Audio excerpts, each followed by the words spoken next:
At the southern tip of the Greek mainland, where the Peloponnese narrows to a long finger of land and then ends, there is a promontory called Cape Matapan. The sea comes in from three directions there. The rock at the tip drops steeply into dark water, and somewhere in the face of that rock, low enough that a person entering would have to stoop, there is a cave. In antiquity, the Greeks understood this cave not as a geological curiosity, but as a threshold, one of the places where the surface of the known world gave way to something underneath it, something vast and ordered and entirely unlike the sunlit country above. The wind off the Aegean reaches that cave, not loudly, but persistently, a low, continuous sound that the enclosed space changes into something closer to the sound of breathing than to wind. The rock is dark and wet near the opening, salt-stained where the spray has reached it over many centuries, and just inside, the light fails within a very few steps. Not dramatically. The way light simply diminishes when a passage turns and the opening is no longer visible behind. Ancient travelers knew this place. They named it. They wrote about the descent that lay beyond that low stone mouth, and what the country below it was shaped like, and which rivers moved through it, and what the laws were that governed everything within it. The Greeks called the realm below Hades, after its sovereign, a name that served for both the king and the kingdom, which says something about how completely he was understood to be defined by what he ruled. It was not a place of chaos. That is one of the things that the ancient sources return to in different forms across many centuries of writing about it. The underworld the Greeks described was organized. It had geography. It had a king and a queen. It had borders and crossing points and specific regions with different characters and different populations, and the rivers that moved through it were as distinct from one another as the Nile is distinct from the Euphrates, each with its own name, its own properties, its own role in the structure of things. To read the ancient accounts carefully is to encounter something more like an atlas than a nightmare. Homer's Odyssey places the entrance to this realm at the far western edge of the world. Odysseus, needing to consult the dead, sails past the boundaries of the known world until he reaches a country of perpetual mist, where the sun does not come, and it is there at the confluence of underworld rivers that he digs a trench and pours out offerings and speaks to the shades that rise to meet him.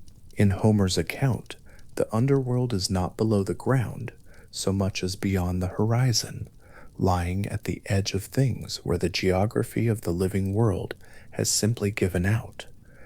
Cape Matapan offered something different, a literal, physical entrance, a place in the actual landscape of Greece where the earth opened and a passage descended. Both ideas existed. The tradition held more than one way down. What lay at the bottom of that descent was understood to be enormous. Hesiod, in the Theogony one of the oldest surviving accounts of the Greek divine order, attempted to measure it. He described Tartarus, the deepest region of the underworld, as lying as far beneath Hades as the earth lies beneath the sky. The distance, he wrote, could be measured by imagining an anvil dropped from heaven. That anvil, falling through 9 full days of empty space, would reach the earth on the 10th day. An anvil dropped from earth would fall for 9 more days before reaching Tartarus. The numbers were not meant precisely. They were Hesiod's way of saying deeper than you can easily imagine. The space he was describing was not a pit at the bottom of a well.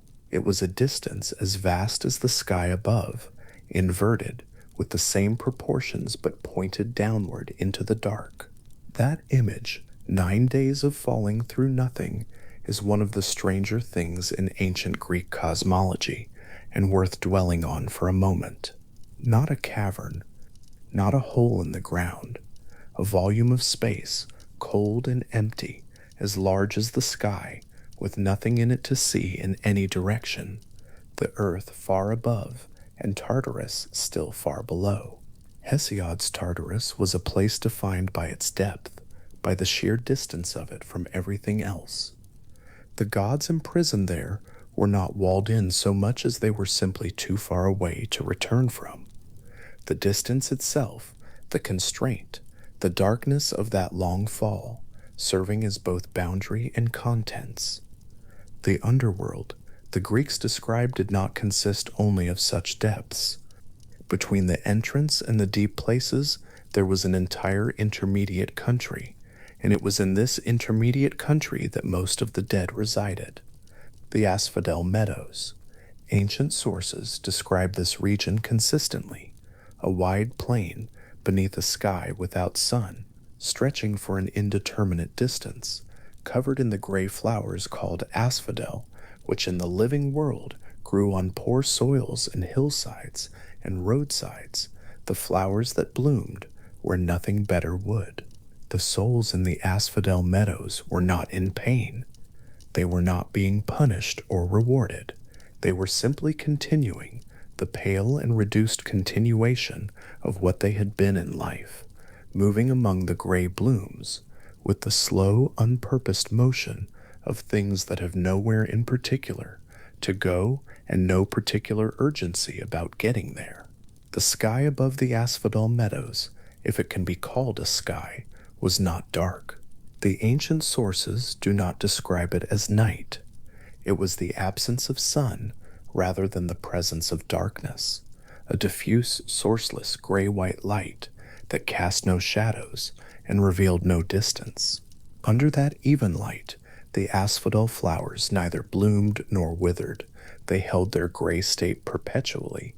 The souls among them moved without speaking much, without the heat of living interest, without the specific quality of light in their eyes that distinguishes the living from the dead in every culture that has tried to describe the difference. They were present, unhurried, faded, the way a copy of a thing is the same shape as the original, but made from less. Beyond the asphodel meadows, at a distance that is difficult to fix precisely because the ancient sources describe it more by feel than by measurement, there was a brightening, not a visible source, not a sun, not a fire, not a lamp, simply a warmth without an origin, and a light that came from everywhere equally and cast nothing into shadow. This was the entrance to the Elysian fields, and everything about it was different from the gray plain behind. The Elysian fields were a place of perpetual ease, and something the ancient writers described with words that cluster around the experience of warmth on skin, of resting after exertion, of the particular quality of a day with no demands in it. The light was steady, and the air was without chill, and there was, in the descriptions that survive, no suffering. The residents of Elysium were not ordinary souls. The tradition reserved this place for heroes, for the exceptional dead, the figures who had lived at the intersection of the human and the divine and carried something of that proximity with them into whatever came after. Achilles was held to dwell there, which sits oddly against the versions of his myth in which he meets Odysseus in the asphodel meadows and says he would rather be alive as the lowest of servants than king among the dead. But mythology does not require strict consistency across its versions, and the tradition accommodated both. Menelaus, king of Sparta, husband of Helen, was told by the sea god Proteus that he would be taken to the Elysian fields rather than dying in the ordinary way, because he had married Helen and was therefore son-in-law to Zeus. Rhadamanthus, one of the three judges of the dead, was also named among Elysium's inhabitants, judge and judged, occupying the same country, which is its own quiet paradox. Rhadamanthus was one of three figures the tradition identified as judges of the dead, the others being Minos and Aeacus, all three of them mortal men who had ruled justly in their lives and been appointed to this function after death. They received the souls of the dead, heard what was known of their lives, and directed them to whichever region of the underworld their lives had earned them. The tradition disagreed about the details of this process, which judge handled which souls, how the determination was made, what the criteria were in full, but agreed on the basic structure, that what had happened in life was not simply forgotten, but examined, and that the examination had consequences. The dead did not all go to the same place. The geography of the underworld was shaped in part by the variety of what the living had done with their lives. Tartarus received the worst of them, or rather, the most mythologically significant of them, which was not quite the same thing. Tantalus stood in a pool of water beneath trees heavy with fruit, and whenever he reached for the fruit, the branches drew back, and whenever he bent to drink, the water receded. Sisyphus rolled his boulder. Ixion turned on his wheel. The punishments in Tartarus that the ancient sources named were not generic tortures, but specific inversions, the particular form of the punishment designed to mirror the particular form of the transgression, or simply to perpetuate forever what the transgressor had done in life. Sisyphus had cheated death twice and circumvented the god's authority, and so his afterlife was labor with no completion, effort that never resolved. The structure of the punishment was the structure of the crime, extended into infinity. Most souls, though, never reached Tartarus. Most souls were judged, and most of the dead were ordinary, not heroic enough for Elysium, not transgressive enough for Tartarus, simply human in the full and unmagnified sense of the word. They went to the asphodel meadows. They moved among the gray flowers. The vast middle country of the underworld was theirs, and it was enormous, and it was quiet, and nothing much happened in it, except the long continuation of existing in a reduced form. The king of all this was Hades. His name, in its oldest derivation, is connected to the idea of the unseen. Vergildes, the invisible one, a name that suited a god who never appeared in the living world and was almost never depicted in the act of being worshipped, because the Greeks were reluctant to invoke him by name at all. To call on Hades was to draw his attention, and drawing the attention of the ruler of the dead was not something the living wished to do carelessly. They called him by other names when they needed to address him. Ploton, the wealthy one, a name that recognized his ownership of everything beneath the earth, all the mineral wealth, and the buried seed, and the root systems of things that grew above. The name Pluto, the form that Roman tradition adopted, comes from this. He was the god of the ground, as well as the god of what the ground contained. He did not often leave. Unlike Olympus, which its inhabitants apparently departed frequently on errands, interventions, love affairs, and quarrels, the underworld was a place Hades seems rarely to have felt the need to travel away from. The great exception, and it established his claim to the place more powerfully than anything else in the tradition, was the abduction of Persephone, daughter of Demeter, goddess of grain and the harvest. Hades came up through the earth, took her, and returned below. The consequences of this for the living world were enormous. Demeter's grief at the loss of her daughter halted all growing things, and the compromise eventually negotiated allowed Persephone to return to the surface for part of each year, her return coinciding with the coming of spring and the resumption of growth. But the crucial point for the geography of the underworld is that Hades went back. The living world was a place he visited once, for one specific purpose, and then left. His country was below, and below is where he stayed.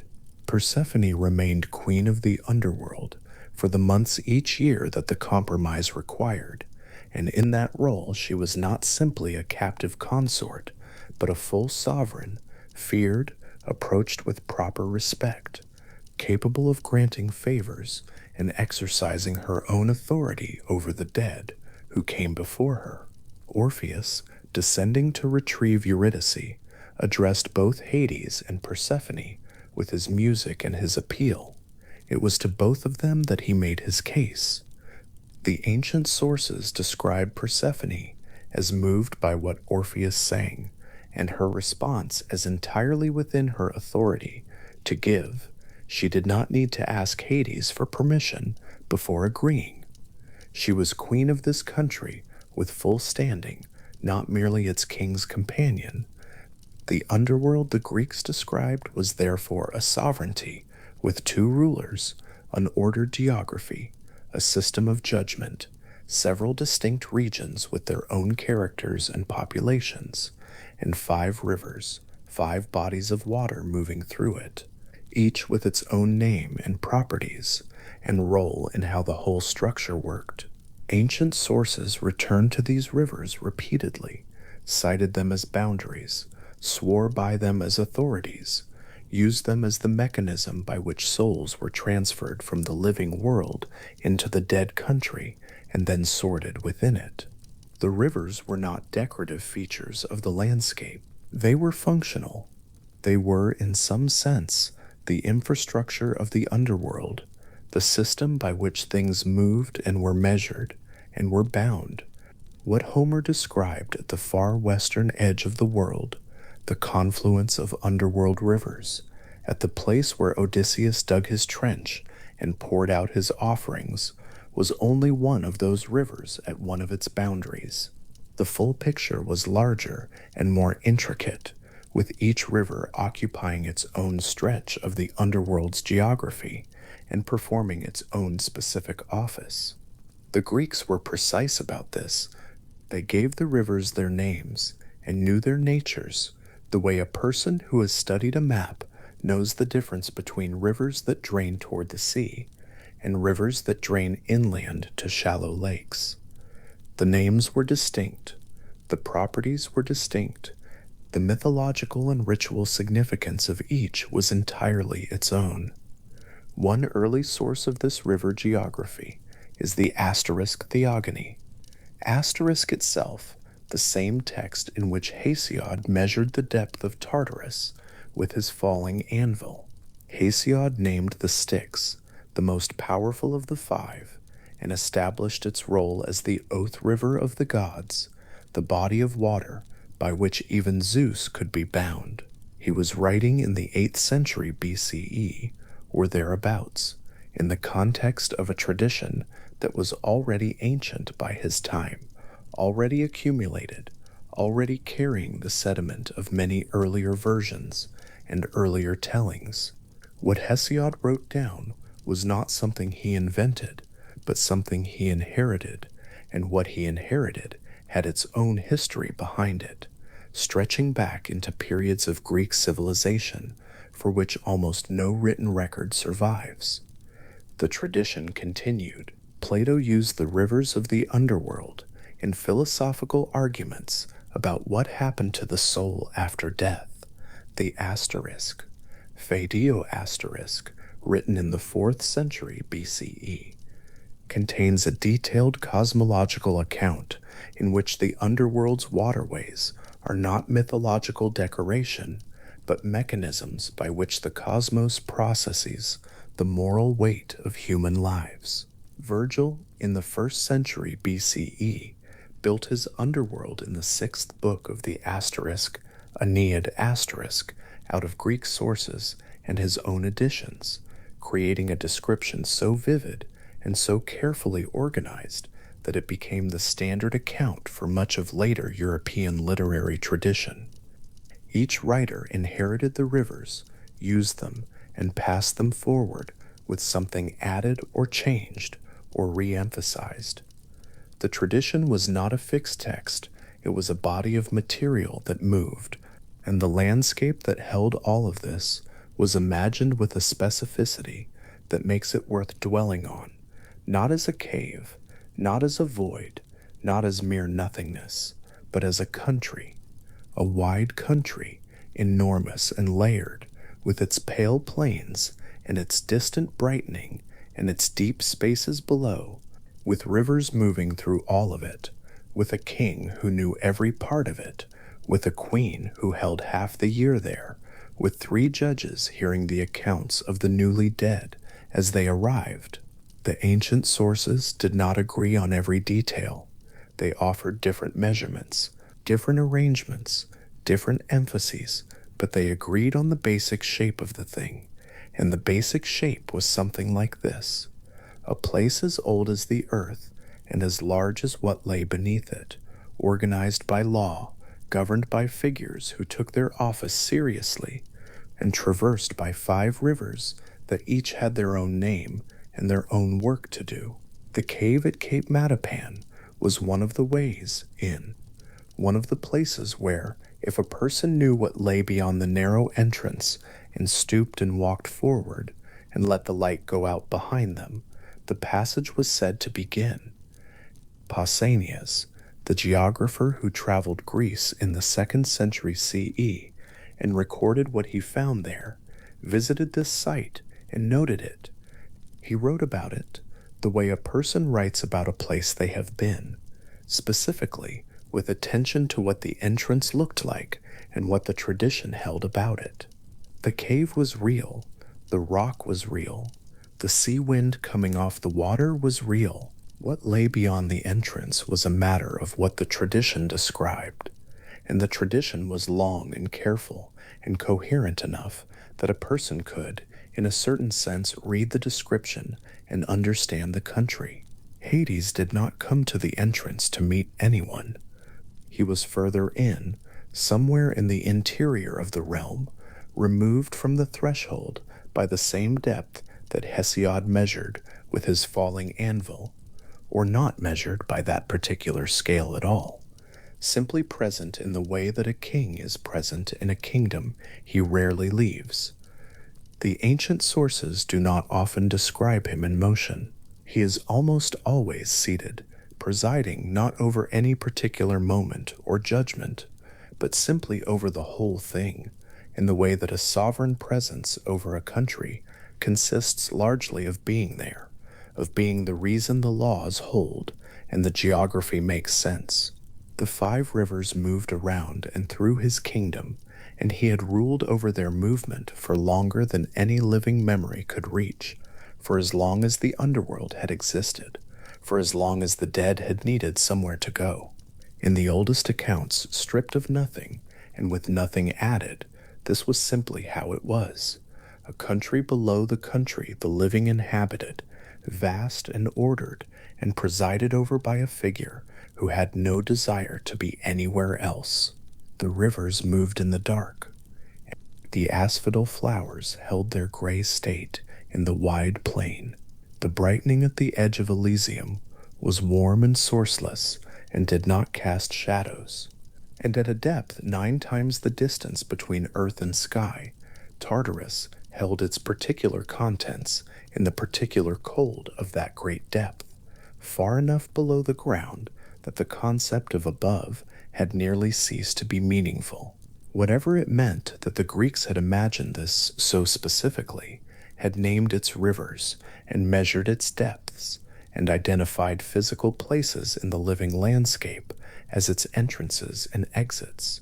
Whatever it means that Hesiod's falling anvil and Pausanias's cave at Cape Matapan and Plato's philosophical rivers all belong to the same long project of describing the same country. The country itself remained consistent across all those different hands. The basic geography did not collapse. The rivers kept their names. Hades kept his throne. The dead kept arriving, crossing what needed to be crossed, being directed to whatever the structure of their lives had earned them, moving among the gray flowers, or resting in the undimming light of Elysium, or falling through the cold depth toward whatever waited at the bottom of 9 full days of falling. The underworld, the Greeks described, was in the end simply very old and very complete and entirely its own. The cave mouth at Cape Matapan is still there, low in the rock at the southern tip of the Peloponnese, where the sea comes in from 3 sides and the wind is persistent and salt-stained. The passage beyond it descends for some distance and then ends. The modern geography stops where the ancient geography claimed to begin. But the tradition that looked at that particular cave and named it as a threshold did not stop. It continued through centuries of writing and mapping and arguing about the details, carrying with it the image of the country below, the quiet plains and the distant warmth and the long cold depths, and the 5 rivers moving through all of it in the dark. And in all those centuries of the tradition's carrying, Hades remained where the tradition had always placed him, somewhere within his country, seated, unhurried, not a figure of menace, but a sovereign of very long standing in a very old kingdom, with the rivers running through the dark around him, and no particular desire to be anywhere else at all. Iris was already moving through the upper air when the jug was sealed, its contents cold against her palms through the gold, the small vessel no larger than a hand, and no heavier than water, except that the water inside it was not quite like any other water in the world. Below her, the long distances of the sky fell away in layers of blue, deepening toward the earth's surface, and below that surface, far below, the river that had filled the jug went on moving in its own dark country, unhurried, knowing nothing of the errand it had been enlisted to perform. Iris carried it upward without haste. The gods were waiting on Olympus with something that needed to be sworn, and what was needed for the swearing could only come from one place. The ritual was specific. When an oath of the highest order was required among the Olympian gods, the goddess Iris would descend from the mountain, carrying a golden jug, and fill it from the waters of the Styx. She would bring the jug back sealed, and the god who intended to swear would pour a libation from it as the words of the oath were spoken. The underworld's cold authority released into the open air of Olympus, binding the swearer to what they had said, in terms that nothing in the divine world could subsequently undo. Hesiod recorded this practice in his Theogony Asterisk, the poem composed in the 8th or 7th century BCE that remains one of the most complete early accounts of Greek divine order. For Hesiod, the Styx was not merely a geographical feature of the world below. The Styx was the organizing principle of divine commitment itself, the thing that made a god's word something other than a god's convenience. What Hesiod recorded as the penalty for breaking such an oath is worth sitting with as a fact about what the tradition held, rather than rushing past it. A god who swore falsely by the Styx would lie for 1 full year, breathless and speechless, unable to taste ambrosia or nectar, cut off entirely from the divine feast that sustained Olympian life. Then, for 9 years following that first year, the guilty god would be exiled from the company of all the other gods, separated from every council, every gathering, every communion of the divine. 10 years in total, not imprisoned, not destroyed, not punished in any dramatic or spectacular way, simply stopped, and then isolated, and then slowly, over a decade, permitted to return. The punishment, as Hesiod describes it, is almost administrative in its precision, a specific number of years, a specific set of deprivations, a specific path back. The river's authority was not furious. It was exact. It is useful to hold the image of Iris in flight and the golden jug in her hands for a moment longer before moving to the river itself, because that image captures something distinctive about the Styx as the tradition understood it. The river did not need to be present to exercise its authority. It did not need to flood or overwhelm or display itself. Its water, in sufficient quantity to pour a libation, contained everything necessary.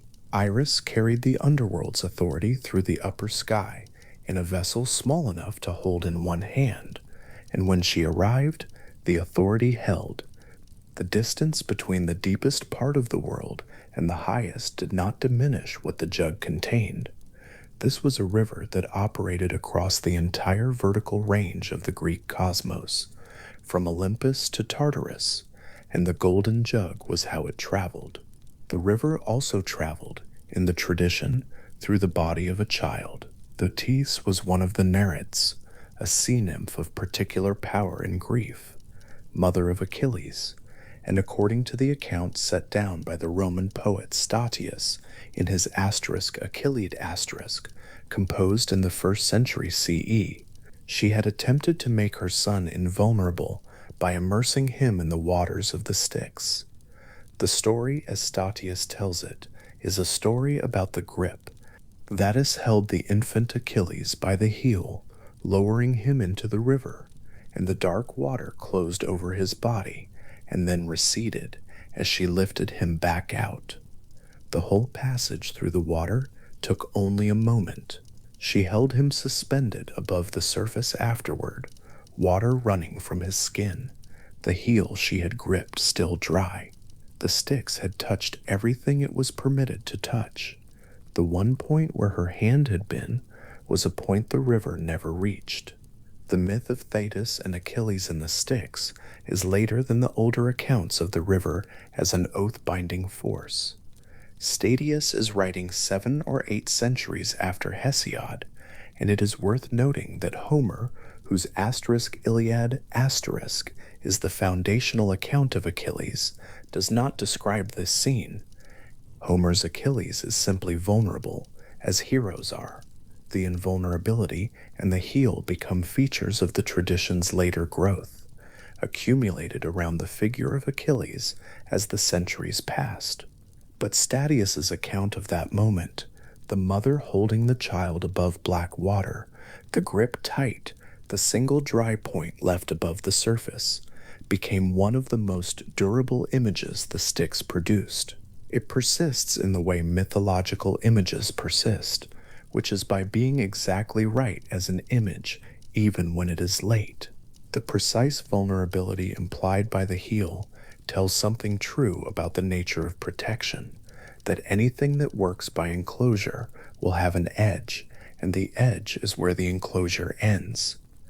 The water the infant Achilles was lowered into, and the water that filled Iris's golden jug, and the water against which every divine oath was measured. This was a river that ancient Greeks located not only in the world below, but on a specific map of their own known world. Pausanias, the Greek traveler and geographer who wrote his description of Greece in the 2nd century CE, recorded what he had heard and observed about a real river in Arcadia in the central Peloponnese, near an ancient site called Nonacris. The river was called the Mavroneri, meaning the black water, and it falls from a cliff face into a narrow gorge, the water cold and dark even in the warmest months.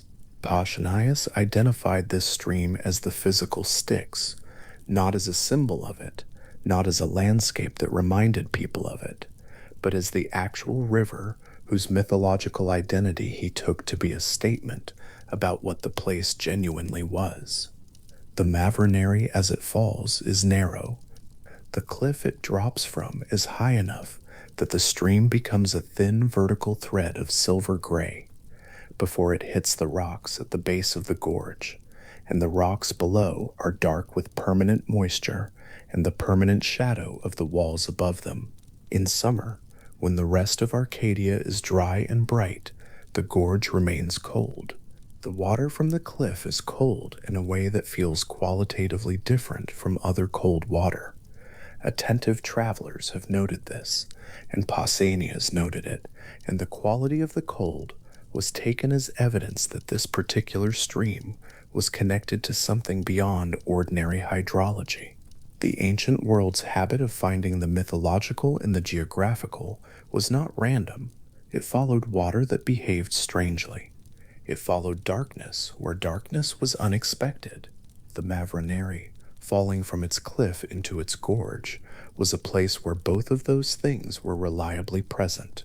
Pausanias also recorded a tradition that the water from this Arcadian stream was toxic, that it could dissolve or crack any ordinary container, that iron and bronze and ceramic and glass all failed to hold it. Only a mule's hoof, the tradition held, was a vessel capable of containing Styx water without being destroyed by it. The horn of the hoof was dense and strange in a way that ordinary materials were not, and this specific quality, imperviousness to a substance that destroyed everything else, was what made the hoof usable as a vessel. The image is odd enough to stay with.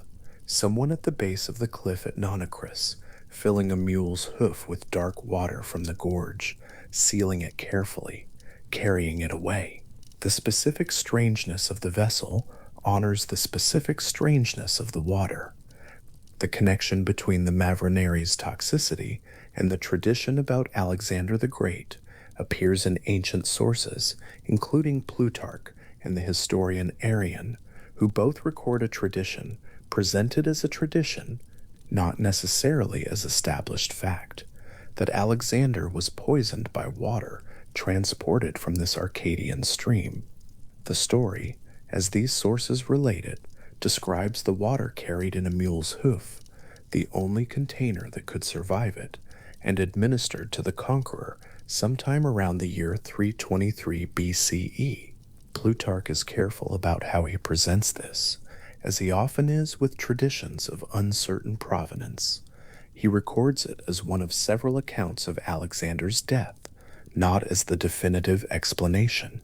Arrian similarly keeps a cautious distance from it. What the tradition demonstrates is not necessarily how Alexander died, but rather how fully the Styx's identity as a lethally potent substance had been absorbed into the real world's geography. By the 4th century BCE, the Arcadian stream and the mythological river had been identified with one another completely enough that a person could speak of poisoning a king with Styx water and have the statement understood as referring to a physical place that produced a physical substance that could actually be collected. That conflation, the mythological and the geographical occupying the same location, the same cold cliff face, the same narrow gorge, is one of the distinctive features of how the Styx moved through ancient Greek culture. Other underworld rivers were understood to flow in the world below, unreachable except through death or divine permission. The Styx had a foothold in Arcadia, in a gorge that any traveler could reach on foot, where the water ran dark and cold, and the cliff above it was exactly as high, and the shadow exactly as permanent as a mythological river's cliff and shadow ought to be. The geography matched. The behavior of the water matched. The cold matched.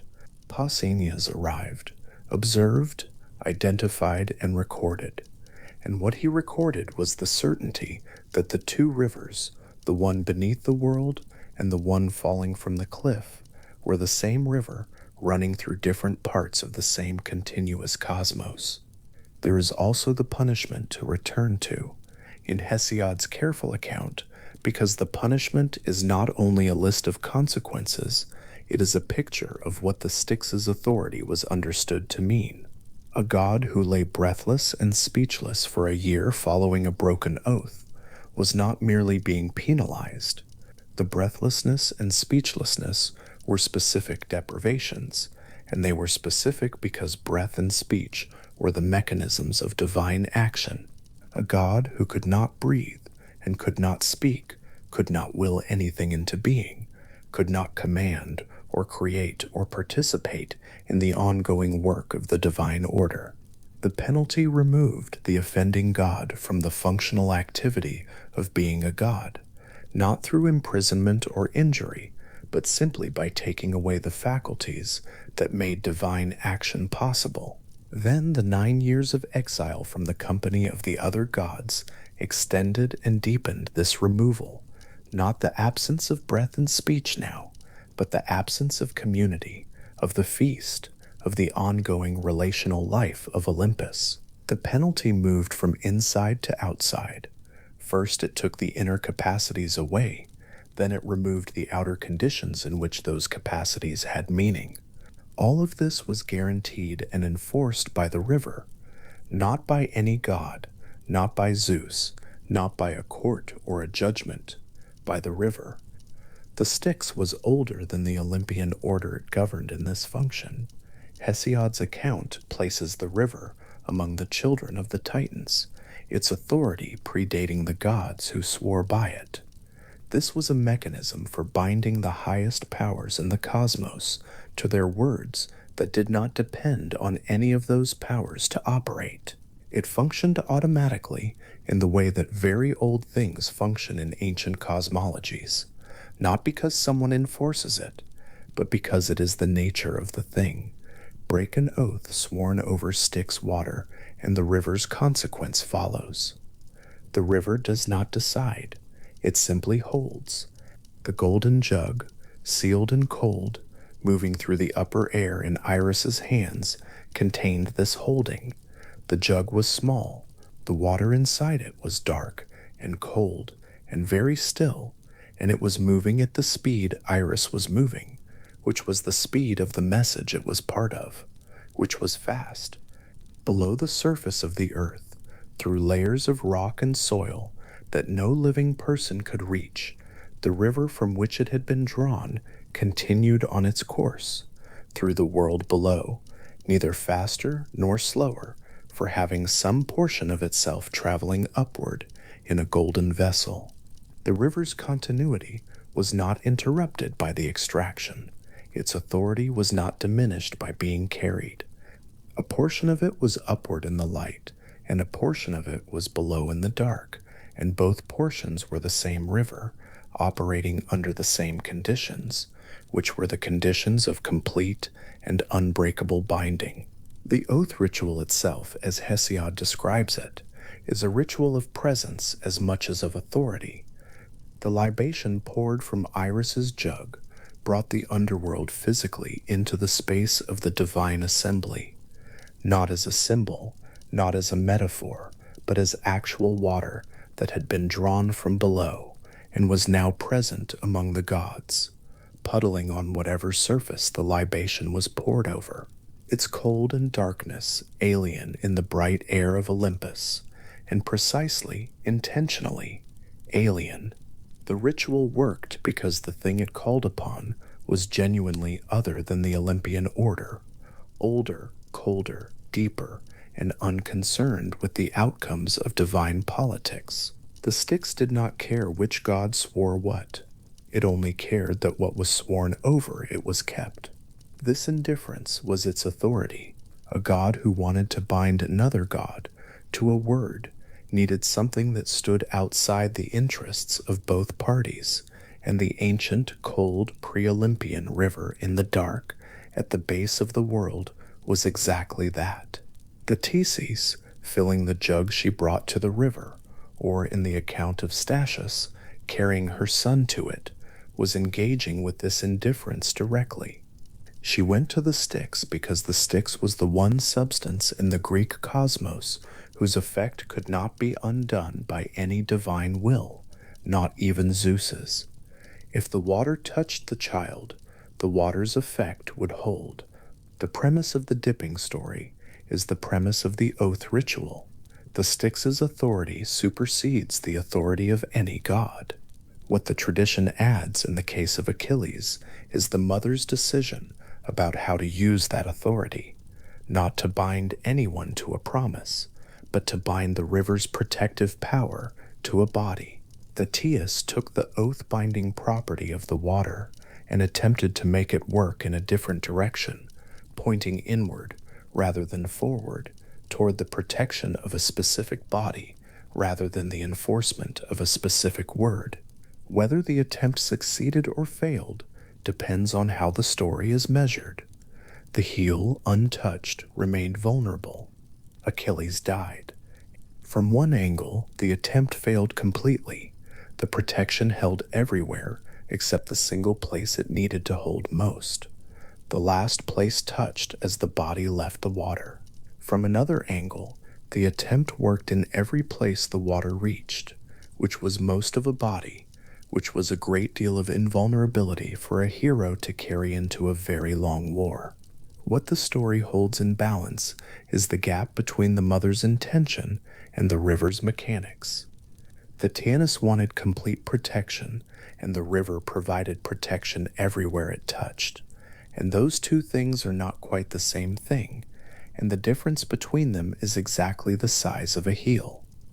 In Arcadia, in the gorge below the cliff at Nonacris, the water keeps falling. It falls in summer and in winter, dark and cold, the sound of it low in the enclosed space of the gorge, where the walls cut the wind, and the light comes in from above at an angle that never quite reaches the base of the cliff. The stream is narrow at the top of the cliff and narrows further as it falls, becoming at the longest point of its descent a thread of moving silver against dark rock, before it reaches the pool at the base and loses its thread shape and becomes water again in the ordinary way, spreading and stilling. The gorge is quiet. The birds that cross it from rim to rim do not land in it. The rock at the base of the cliff is wet and dark with the continuous receipt of the falling water, and the surface of the pool below it is in constant small motion, rings from each arrival spreading outward and interfering with each other and dying at the pool's edge. Pausanias stood somewhere in this landscape in the 2nd century CE and recorded what he saw and what he understood it to be. Between Pausanias's visit and now, the stream has continued falling.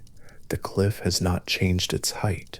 The gorge has not widened in any way that a visitor would notice. The rocks at the base are as dark and wet as they were when he arrived and noted them and moved on. What has changed is the number of people who know what Pausanias decided the place was, and what has not changed, or has not changed in any way the cliff records, is the falling itself. The water comes from somewhere above the cliff's face, from springs higher in the mountain, from rain that has moved through the rock and accumulated and found its exit at the point where the rock ends and the air begins, and it falls, and it has been falling since before anyone decided it was the Styx, and it will go on falling after the last person who knows the name Styx has gone. There is a particular quality to the idea that the most binding substance in the entire Greek cosmos, the water that held even Zeus to his word, was located in a narrow gorge in the interior of the Peloponnese, accessible on foot, audible as a thin continuous sound from the rim of the gorge. The Styx as oath substance, as invulnerability source, as the ground of divine commitment, was housed in a place that had a bird-free quiet, and a permanent shadow, and a stream thin enough to cover with one hand. The grandiosity of what the tradition claimed for the river, and the plainness of the place that tradition assigned it, are held together without difficulty in Pausanias's account, because the ancient world's habit of finding the mythological in the geographical did not require the geographical to be spectacular. It required the geographical to be strange. Cold in summer, dark where no darkness should be.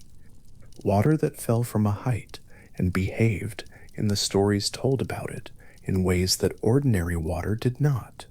The Mavroneri carries no memory of the travelers who came to see it. It does not record Pausanias's arrival, or the tradition he inherited, or the name he confirmed. The water that is in the gorge now is not the water that was in the gorge when he stood at its rim and looked down. It passed through that landscape and moved onward, as water does, into the rivers below the gorge, and then into the sea, and the sea does not keep the identity of what flows into it. The gorge still has the shape it had, the cliff still has its height. The Mavroneri is still called the Mavroneri, the black water, which is the name it carries in Greek now, as it has for a very long time, a name that says what the water looks like without saying anything about what the water was once understood to be.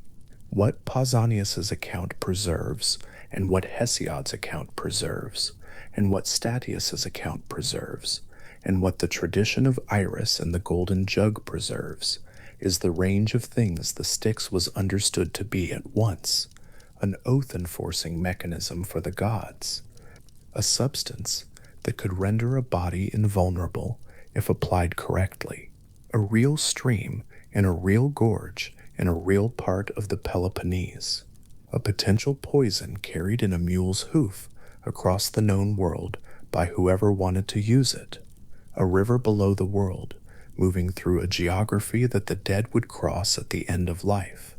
The Styx held all of these identities simultaneously in the tradition, not as contradictions, but as different aspects of the same thing, a substance whose authority was absolute, whether the authority in question was an Olympian god's commitment, or a hero's body, or a king's mortality. The thread connecting all of these is consistency. What the Styx touched, the Styx marked. What was sworn over the Styx was kept. The river did not distinguish between a god's oath and a child's heel. It behaved the same way in every case, which is to say, it held the golden jug, sealed, cold, carried upward through clear air on its way back to Olympus, Iris moving without haste, because the contents of the jug would not change in transit. The water would not become less cold, or less dark, or less what it was, by traveling through the upper air. The jug was small, and the water was still inside it, and the underworld's authority was present in both. On Olympus, whatever was about to be sworn would be sworn in the presence of that water, and when the libation was poured, the water would leave the gold and touch the open air of the mountain for the only moment in its existence when it was neither in the river below nor in the vessel that contained it, and in that moment the oath would be made, and the Styx would hold it as it held everything it touched, from the dark gorge in Arcadia, where the cliff face stayed wet all year, and the pool at its base moved in its small continuous circles, all the way up to the bright and distant heights of the mountain where the gods assembled, and then inward into whatever future the oath was meant to secure. The Mavroneri falls still at Nonacris, cold water from somewhere above the cliff, arriving at the edge and leaving it, becoming a thread in the open air, reaching the rocks below, and spreading and stilling.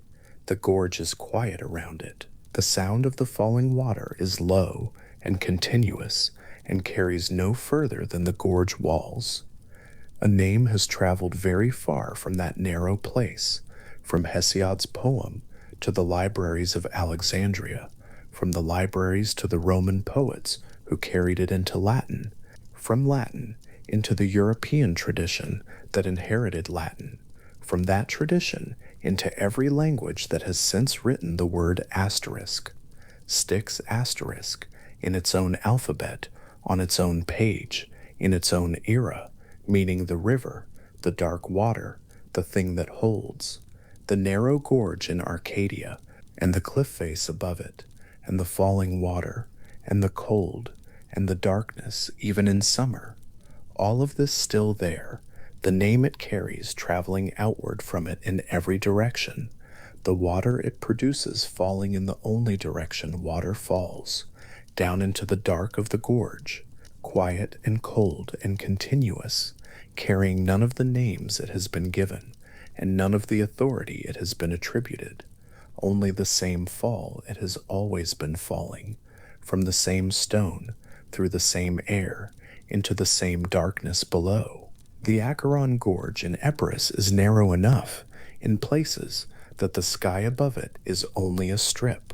In the early morning, that strip is pale, not yet blue, not quite white, a color without a precise name, and the water below moves in the way that dark water moves in enclosed spaces, which is to say slowly, without urgency, carrying with it the silt of mountains that began releasing it hours before it reached this particular bend in the rock. The sound of it is low and continuous. It does not vary. It fills the gorge the way a tone fills a room, not demanding attention, but always present underneath everything else. The river's name, in ancient Greek, was understood to contain the word for grief. The root asterisk, akos asterisk, woe, sorrow, the particular heaviness that settles after loss, was heard in the river's name by the people who lived near it and by the poets who wrote about it, and what they heard there, they kept. The name did not need explaining. It carried its meaning in the sound of it, and the sound of the water in that gorge, low and unhurried and continuous, may have made the connection feel less like etymology and more like observation. A river that sounds like this, moving like this, through rock this dark, in a landscape this enclosed. It is not difficult to understand why the name held, across centuries of ancient Greek and Latin writing, to cross the Acheron came to mean simply to die. The phrase was available to any writer who needed it, used so often that it became a kind of shorthand. And the interesting thing about shorthand is what it reveals about the assumptions underneath it. The crossing was assumed. The river was assumed. What the phrase required of its reader was only the recognition that death meant a specific act of transit, that dying was not falling into void, but arriving at a shore, finding a way across a particular river, and continuing on the other side. The river made death a geography. It gave it a direction and a distance and a far bank. Plato, writing in the 4th century BCE, describes the Acheron in his dialogue, the asterisk Phaedo, asterisk, in terms that are considerably larger than a single river. In the asterisk Phaedo asterisk, the Acheron is not a narrow crossing, but a vast lake, a basin into which many rivers flow, where souls are brought after death and held on its shores to await judgment. The specificity of Plato's description is worth attending to.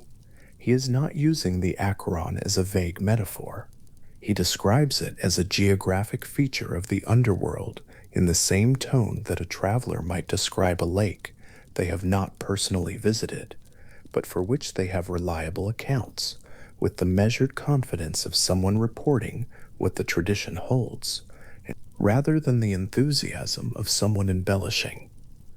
The Acheron in the asterisk Phaedo asterisk is large enough to hold the dead of many generations. Its shores are crowded. The judgment that follows the arrival there is administered with care and attention to the particular circumstances of each soul. The real river that carries this name flows through the region of Epirus in northwestern Greece. It rises in the mountains and descends through a steep gorge before reaching the lower ground of the coastal plain and eventually emptying into the Ionian Sea. In antiquity, and still today in the landscape itself, the Acheron's character within its gorge is notably different from its character on the plain, darker, narrower, enclosed by limestone walls, high enough to alter the quality of the light at the water's surface, so that the river in the gorge occupies a kind of perpetual half-shade, even when the sky above is fully bright. Ancient travelers who encountered the gorge would have found in it exactly the qualities the mythology required. The water moves slowly, the rock is pale and gray, the sound carries. Below the gorge, where the Acheron spreads across the Epirite plain before meeting the sea, the landscape opens out into something wider and stiller, marshland in antiquity, and a shallow lake called a Charisia, long since drained, where the river lost its urgency and moved in wide, slow channels through reed beds and low ground. Ancient sources describe this plain and its lake with something approaching recognition. This was, they held, the near side. This was the shore where the dead arrived and waited. The water that had moved so purposefully through the gorge above now spread and stilled, and the dead who gathered on its banks found themselves in a place that was neither river nor sea, but something between, transitional, unhurried, a place that had no reason to be anywhere else. It was near this place, at a site now called Ephyra, on a promontory above the river's lower reaches, where the hill commands a view of the plain below, and the water moving through it, that the ancient Greeks built and maintained what they called a asterisk, nekiomanteon asterisk. The word means oracle of the dead. It was one of the few places in the ancient world where the living could descend, by arrangement and by ritual, to consult with the souls of those who had crossed the Acheron before them. The site was excavated in the 20th century by the Greek archaeologist Soterios Dakaris, who identified beneath the hill a complex of underground chambers and corridors, their walls of cut stone, their ceilings low enough to require bending, their passages descending in a sequence that moved a visitor steadily further from the surface and from light. In the soil of those chambers, Dakaris found the remains of animal bones, the residue of sacrificial rites that ancient accounts describe as a necessary preparation for the consultation, the slaughtering of animals whose blood and whose smoke were believed to draw the dead close enough to speak. The bones were still there after 2.5 millennia. The chambers were still there. The sequence of descent was still intact.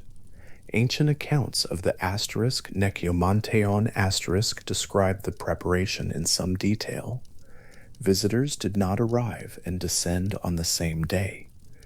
The preparation for a consultation lasted for some time, days, perhaps longer, during which the visitor remained within the sanctuary, eating specific foods, keeping to specific rules of behavior and diet, slowly separating themselves from the ordinary conditions of living in order to become receptive to what the dead might offer.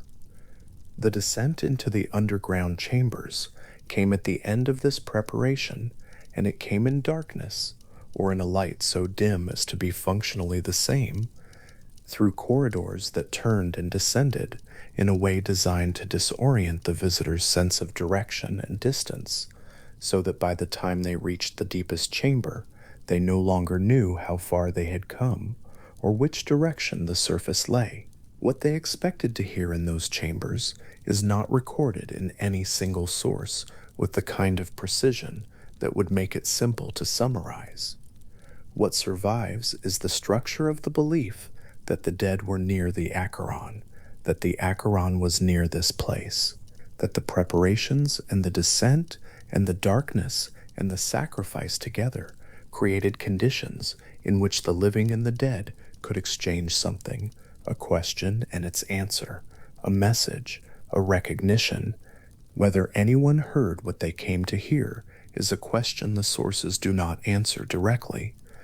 What the sources preserve instead is the practice itself, maintained for centuries, maintained with enough seriousness that the stones were cut and fitted, and the underground corridors were shaped with care, and people traveled long distances to descend into them. The obol in the mouth of the dead is among the most archaeologically documented of ancient Greek burial practices. A single bronze coin, the obol, the smallest denomination in common use, worth in life the price of a few figs, or a small measure of grain, or a brief ferry crossing on an ordinary river, was placed at death in the mouth, or over the eyes of the dead. And the belief that gave this act its meaning was precise, that Charon, the ferryman of the dead, required payment for the crossing of the Acheron, and that the dead who arrived without payment could not cross, and that the responsibility for ensuring the dead arrived with a coin fell to those who prepared the body and buried it. The practice is not universal in the archaeological record. Not every burial contains a coin. The evidence suggests that the custom was widespread without being absolute, present across regions and across centuries, but not codified into a single uniform requirement that every family observed in exactly the same way. What the archaeological record does show is that the belief was serious enough and specific enough that the act of placing a coin was understood as an act of care for the dead rather than a formality. The coin was small. What it represented was not. The weight given to this small object, the coin in the mouth, the obol on the tongue, speaks to something particular about how the Acheron crossing was imagined. It was not a barrier that the worthy crossed freely and the unworthy were turned from. It was a ferry. It required what any ferry required, which was a fare. The crossing was available to all the dead regardless of how they had lived, and the only condition was a coin, and the only way to fail to meet that condition was to be sent to the grave without one. The judgment came later, deeper in. The Acheron asked only for its fare. In this respect, it is almost businesslike, a crossing of remarkable practical simplicity at the beginning of a journey that would, for some souls, become considerably more complicated. Virgil's account of the Acheron in the Aeneid asterisk, written in the 1st century BCE, is among the most fully realized descriptions of the river and its crossing that antiquity produced. Aeneas, the Trojan hero who descends to the Underworld in the poem's 6th book, approaches the river with his guide, the Cumaean Sibyl, and what Virgil gives him to observe is not merely the water, but the shore. The near bank of the Acheron in Virgil's account is crowded. The unburied dead, those who have died without proper burial and without the coin they need to cross, stand at the water's edge with their hands stretched toward the far shore, unable to proceed. They cannot cross without having been properly buried and properly sent. They must wait. Virgil is precise about the length of that wait, 100 years on the near shore, before the unburied dead are permitted to board the ferry. The river moves past them. The ferryman crosses and recrosses. The far shore is visible. The 100 years do not hurry. This is a vision of the Acheron as a site of suspended transit, a place that is neither the world of the living nor the world of the dead, properly speaking, but the space between them, and a space in which time moves normally for the river and does not move at all for those stuck on its bank. The image is described in Virgil's poem at a calm documentary remove, as a scene Aeneas observes rather than one in which he participates. He is a traveler moving through on different terms. The souls on the bank are simply there, as the river is simply there, as the far shore is simply there, features of a landscape that the poem reports without editorializing. Dante's encounter with the Acheron in the 3rd canto of the Asterisk Inferno Asterisk, written in the early 14th century CE, is more than 1,200 years removed from Virgil's, and the scene Dante describes carries Virgil's version very clearly inside it. Dante, like Aeneas, arrives at the Acheron as a living visitor to a realm of the dead, in the company of a guide, Virgil himself, the older poet serving as escort through hell. What Dante adds to Virgil's scene is the detail of his own crossing. He is struck by a wind, or overwhelmed by the accumulated strangeness of what he has seen on the near bank, and loses consciousness, and wakes on the far side with no memory of how he got there. The crossing is omitted from his experience. He is on the near bank, and then he is on the far bank, and the river itself, the transit across the Acheron that the whole tradition holds as the central act of dying, passes over him without his awareness. This is a solution to a specific narrative problem.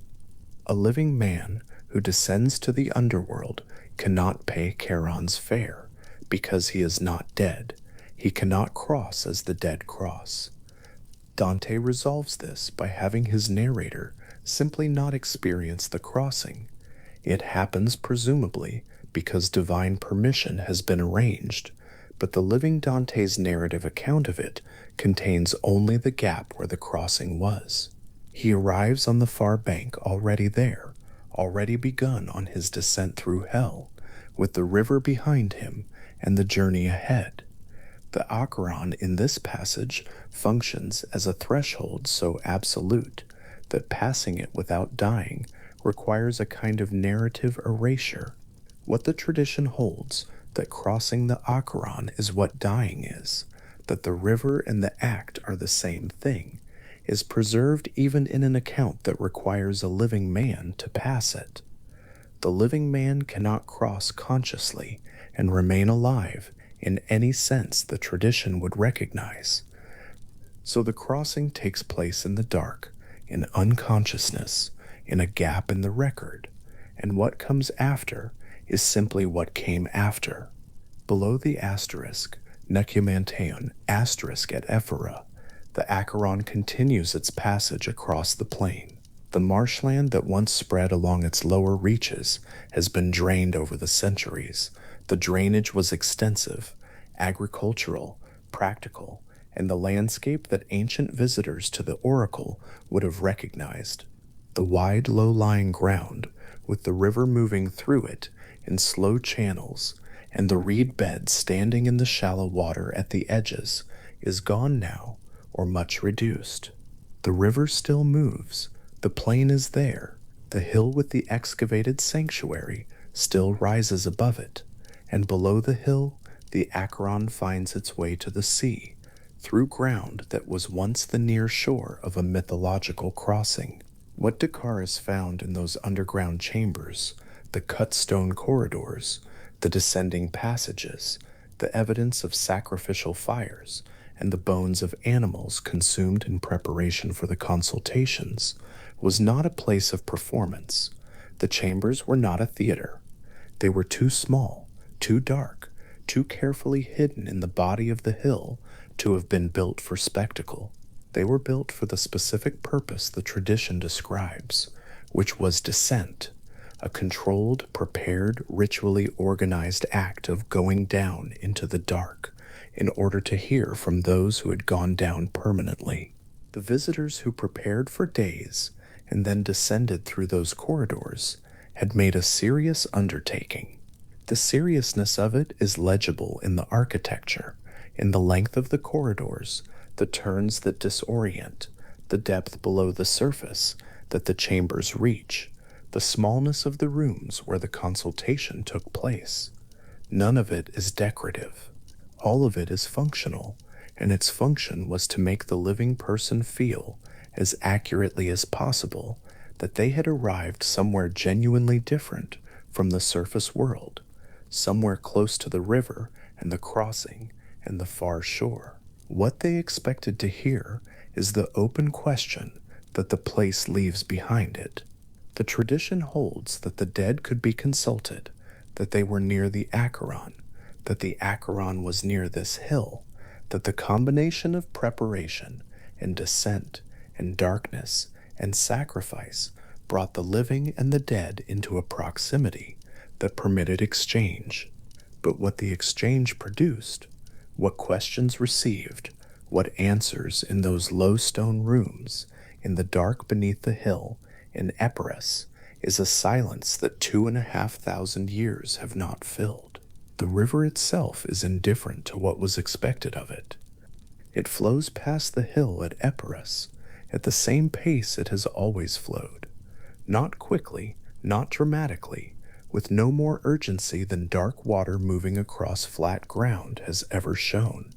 In the gorge above, it is narrow and enclosed, and its sound fills the rock.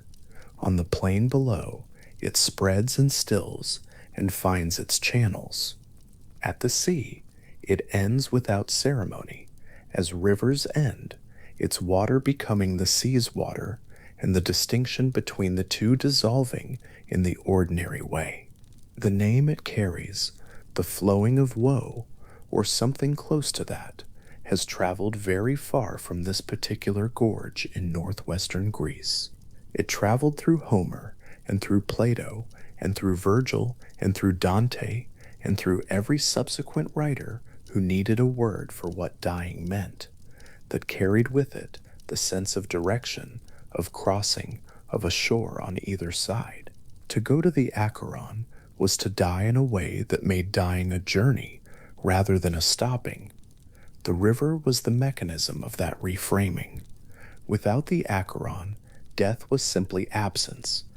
With it, death was arrival somewhere, the near bank first, and then, after whatever waiting was required, the far bank, and then the continuation of something. The continuation of something. That phrase contains most of what made the Acheron useful to the traditions that relied on it. Not the promise of a particular destination, not the guarantee of ease or of judgment or of reward, simply the assurance that crossing the river meant going somewhere. The water moved, the far bank was there. The ferryman made the crossing again and again, and behind every crossing, another soul arrived on the far shore and went on. In the asterisk Phaedio, asterisk Plato's Socrates speaks about the Acheron and the wider underworld geography it opens onto, with a calm that is the philosopher's own, but that also belongs to the tradition he is drawing on. He is describing, in his final hours before his death, what he expects to encounter. The landscape of the underworld he describes in that dialogue is large and ordered, and in certain respects beautiful. A place that has its difficult features, but that is overall a place, a geography, somewhere that has the quality of being somewhere rather than the quality of being nothing. The Acheron in that account is not a threat. It is a feature of a landscape the philosopher finds, on reflection, worth describing carefully on the day he is about to enter it.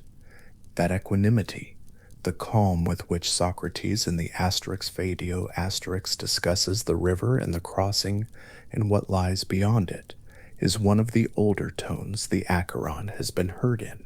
It does not require the crossing to be easy or the far shore to be certain. It requires only that the crossing be real, that the river exist, that there be a far bank toward which the boat moves in its slow way across the dark water, and that arriving there be a continuation of something rather than the end of everything. The promontory at Ephyra, above the drained plain, and the river still holds its excavated chambers. The cut stone is still there. The passages that Decaris uncovered in the middle of the 20th century are still in the ground, still shaped by the hands that cut them and fitted them, still bearing the proportions their builders chose.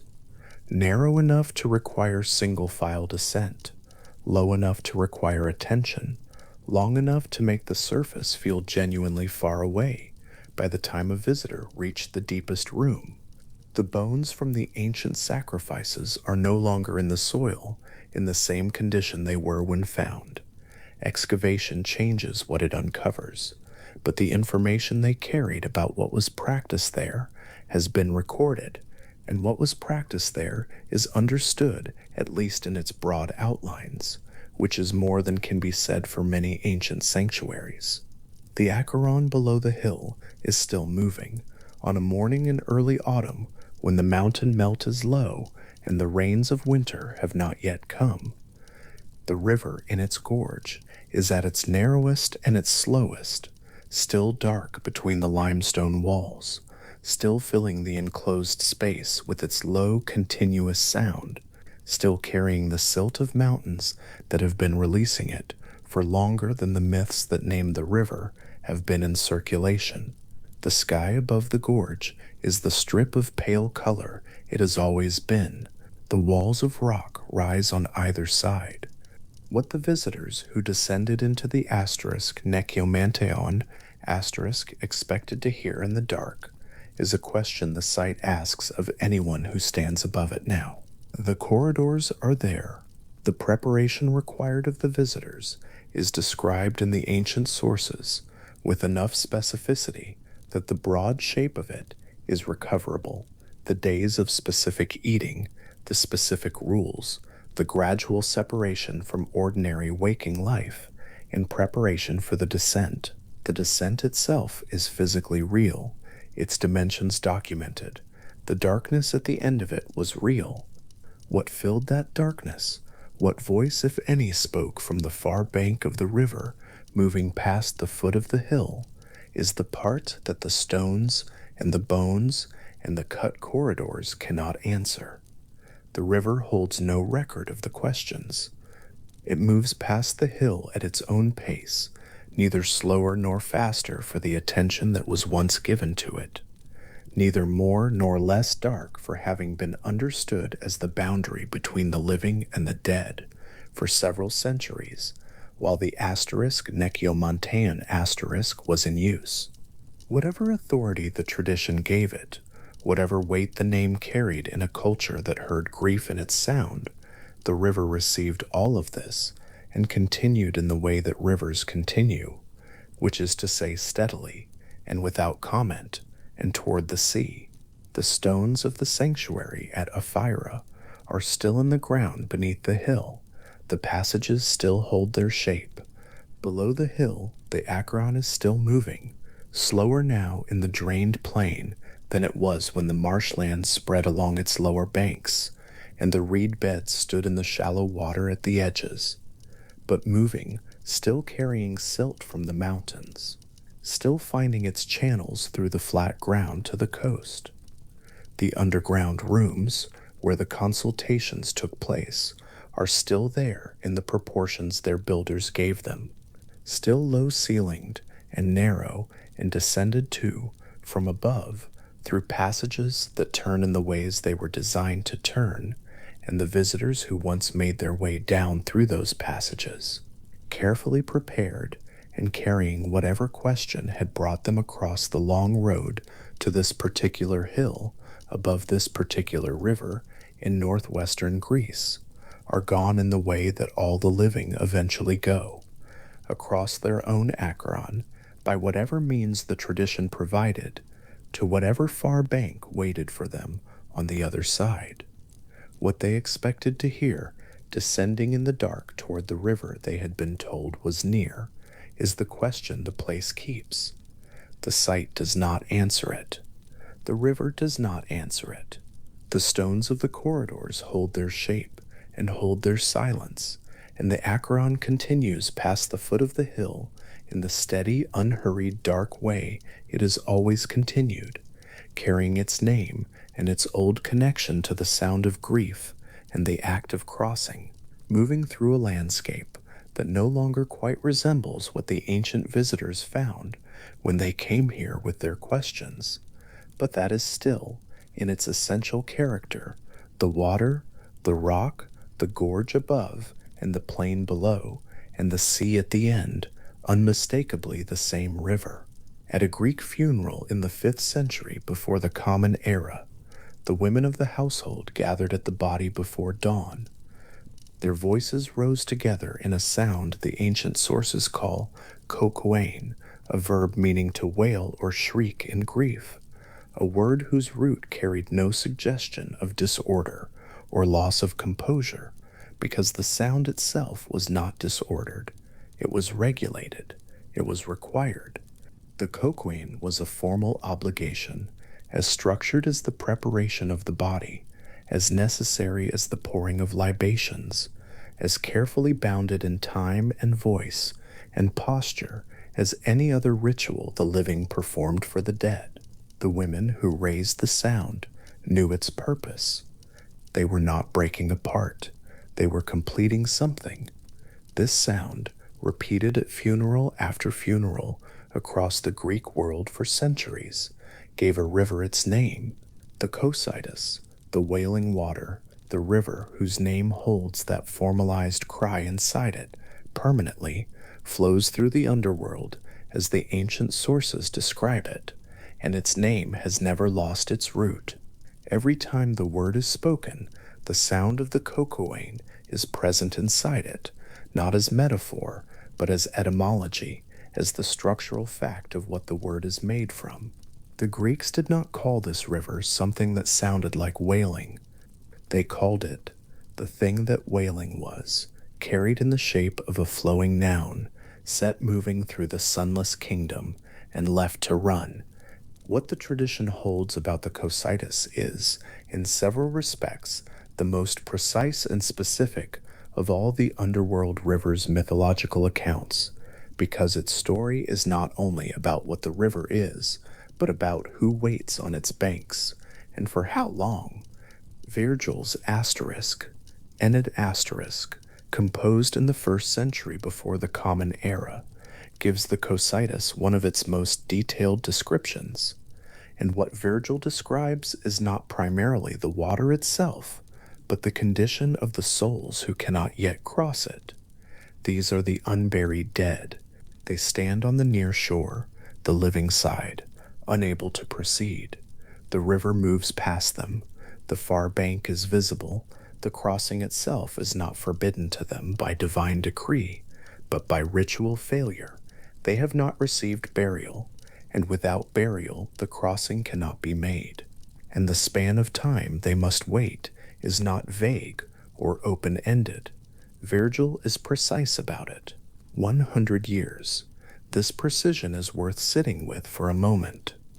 The ancient Greek and Roman underworld traditions contain many categories of the dead, many conditions and placements, but very few of them specify a duration with such exactness. The unburied dead of Virgil's Cocytus wait not indefinitely, not until judgment comes, not until some unnamed divine condition is satisfied. They wait 100 years, and then they cross. The river does not remember their waiting.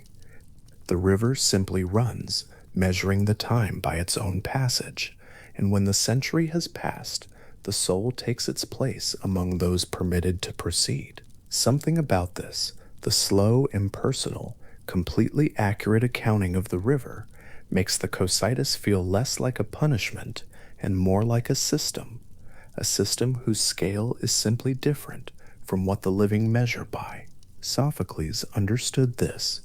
His tragedy, asterisk, Antigone asterisk, composed in the 5th century before the Common Era, turns on exactly this belief with an intensity that makes clear how seriously the obligation of burial was understood, not as custom or sentiment, but as something with structural consequence reaching past death. Polynices has died in a failed assault on Thebes, and his body lies outside the city walls on the open plain, unburied by order of Creon, who rules Thebes, and who regards burying Polynices as a political act he will not permit. Antigone, Polynices' sister, understands what this means. She does not understand it as an abstract theological position. She understands it as a concrete fact. Her brother's soul is at the bank of the Cocytus, and each day the body remains unburied on the plain outside Thebes, is a day added to the century of waiting ahead of him. She buries him anyway. She is caught. She is condemned to death. The play's entire moral architecture rests on her judgment that his waiting on that bank is a wrong. She is obligated to refuse, even at the cost of her life. The connection between the Cocytus and the Kokuane, between the river and the ritual cry that named it, is not incidental to this. The Greek world understood burial lamentation as part of the mechanism by which the dead were properly sent. The wailing of the women at the funeral was not only for the grief of the living, it was a component of the dead person's passage. The sound rose, and the soul moved forward. The sound's absence, the absence of the proper cry at the proper time over the properly prepared body, was not silence. It was a failure of something that the dead person required. The Cocytus's name holds this belief in suspension. The river of wailing is also the river that marks where the failure of wailing strands its dead, where the souls whose burial cries were never raised must wait on the bank while the water moves past them, counting out the years. Plato's asterisk, Phaedo asterisk, written in the early 4th century before the Common Era, adds another dimension to the Cocytus's character that sits somewhat differently from Virgil's account. In Plato's description, the Cocytus is not primarily the river of the unburied dead, but the river into which souls guilty of serious but potentially redeemable offenses are carried.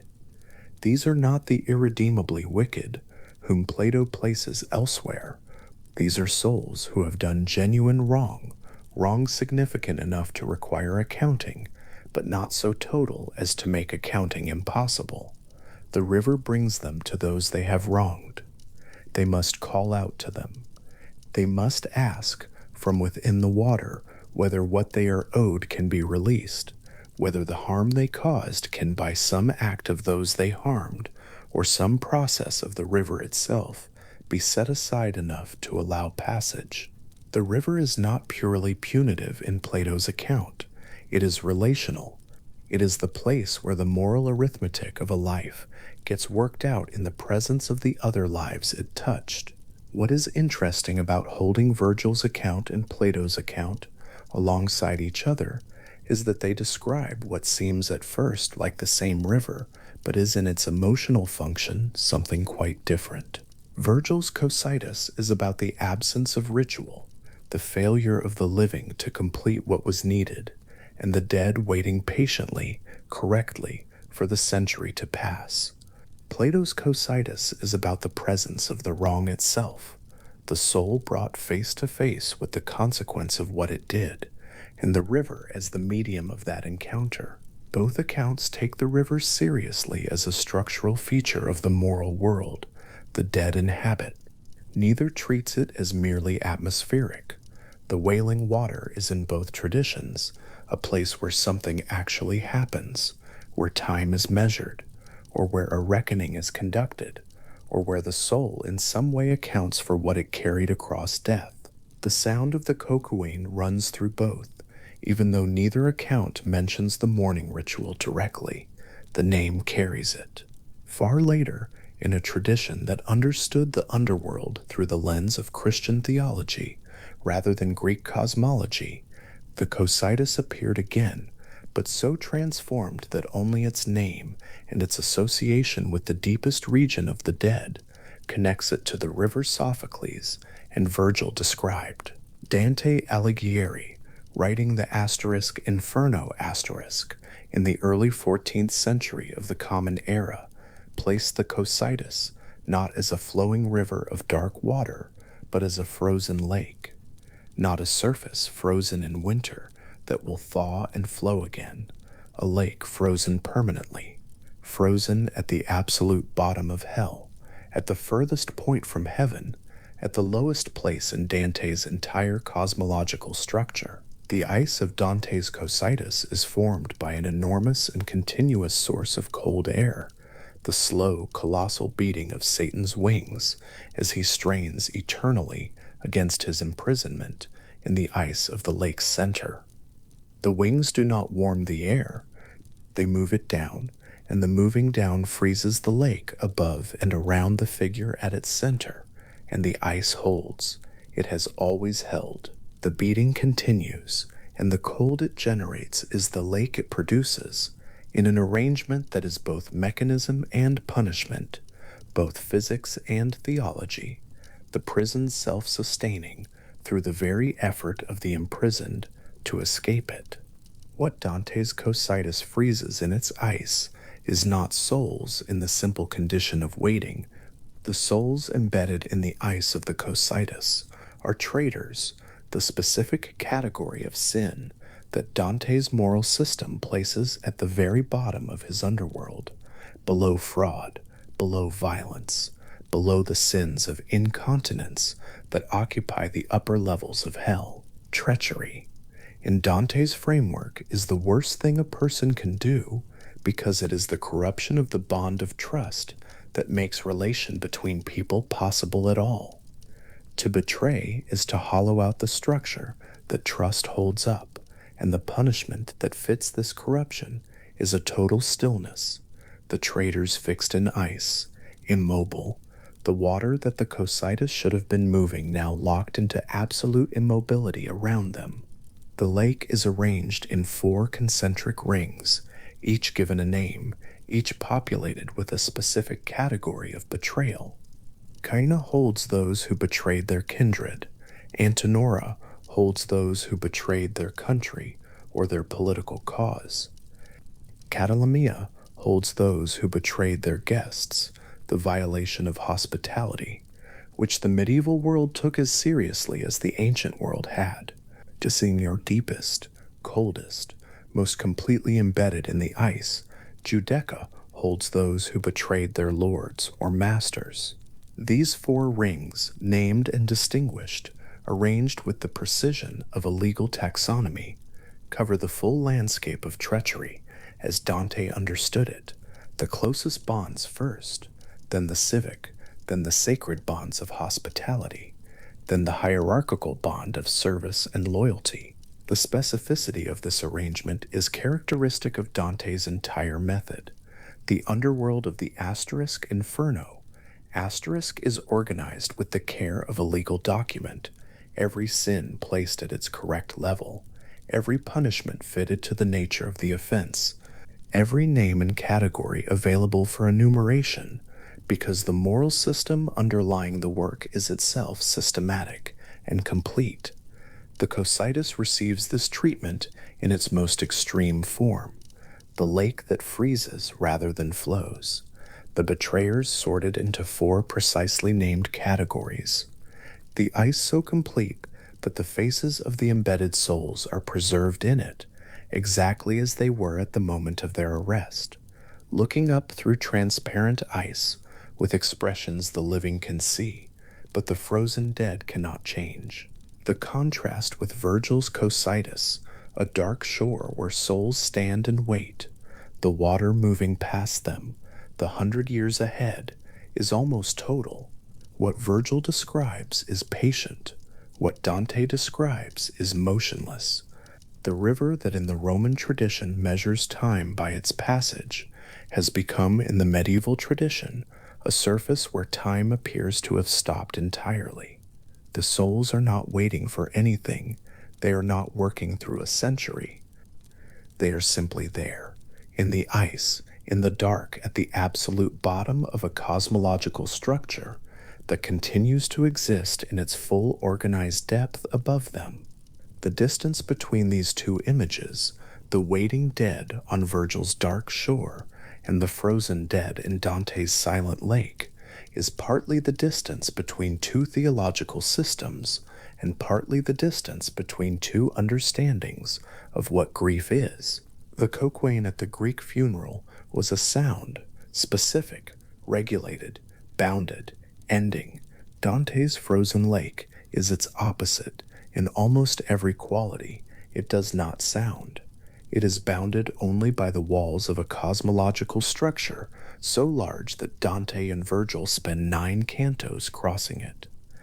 It does not end. Whatever the wailing river was in its ancient form, the frozen lake it became in the 14th century seems to have moved as far from that sound as transformation permits, and yet the name held. Dante kept the name. Cocytus, the wailing river, became the lake of silence, and the name stayed with it through the transition, carrying inside it a root that the lake itself no longer performs. This is one of the quieter things about the way these old names travel. They do not always describe what they name when they arrive somewhere new. The Cocytus of the asterisk, inferno, asterisk does not wail. Nothing in it wails. The wailing is in the etymology, preserved by the name, invisible in the thing the name now attaches to. The medieval audience of Dante's asterisk inferno, asterisk almost certainly knew what the name meant, because the poem itself is full of Greek and Latin learning, and Dante's Virgil, the actual Virgil, or the tradition's sense of him, made guide and companion, walks beside the narrator through the entire descent. The old river's name, arriving in a frozen form, would not have been lost on a reader who knew the asterisk Aeneid asterisk. The transformation would have been legible as transformation. The wailing river, now silent, the dark shore of waiting, now ice, the patient century, now the permanent arrest. Cantos 32 through 34 of the Asterisk Inferno asterisk cover the Cocytus in detail, and the descent through the four rings moves toward the figure at the center of the lake with the deliberateness of someone walking carefully across ice, which, in the narrative, is exactly what is happening. Dante and Virgil cross the frozen surface. The traders in the ice are visible through it. Some of them are wholly submerged, some partly above the surface. The center approaches.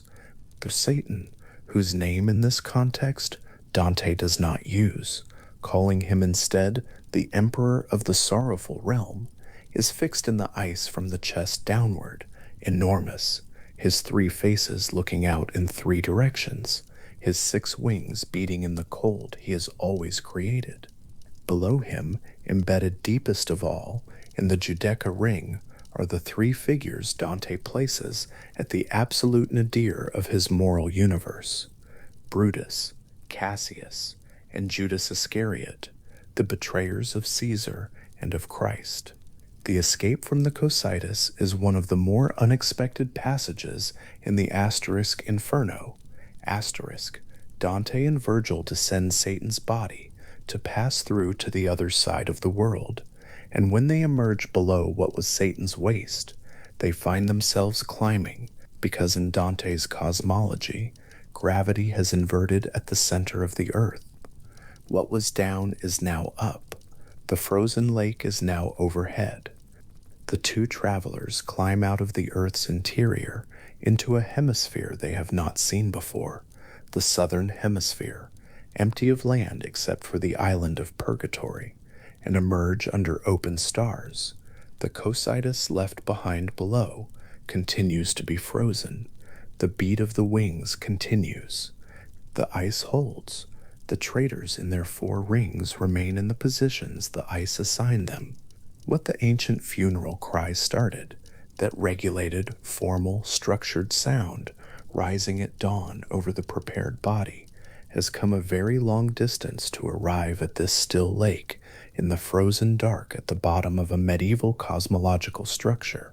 The sound of women wailing at first light over the dead in a 5th century Greek city, the verb kokoein, rising in the pre-dawn air over a household in Athens or Thebes or Corinth, gives its name to a river of the dead that runs through centuries of texts, gathering each tradition's understanding of grief, guilt, waiting, and silence, and arrives in Dante's Asterisk Inferno, asterisk, as a lake that produces no sound at all.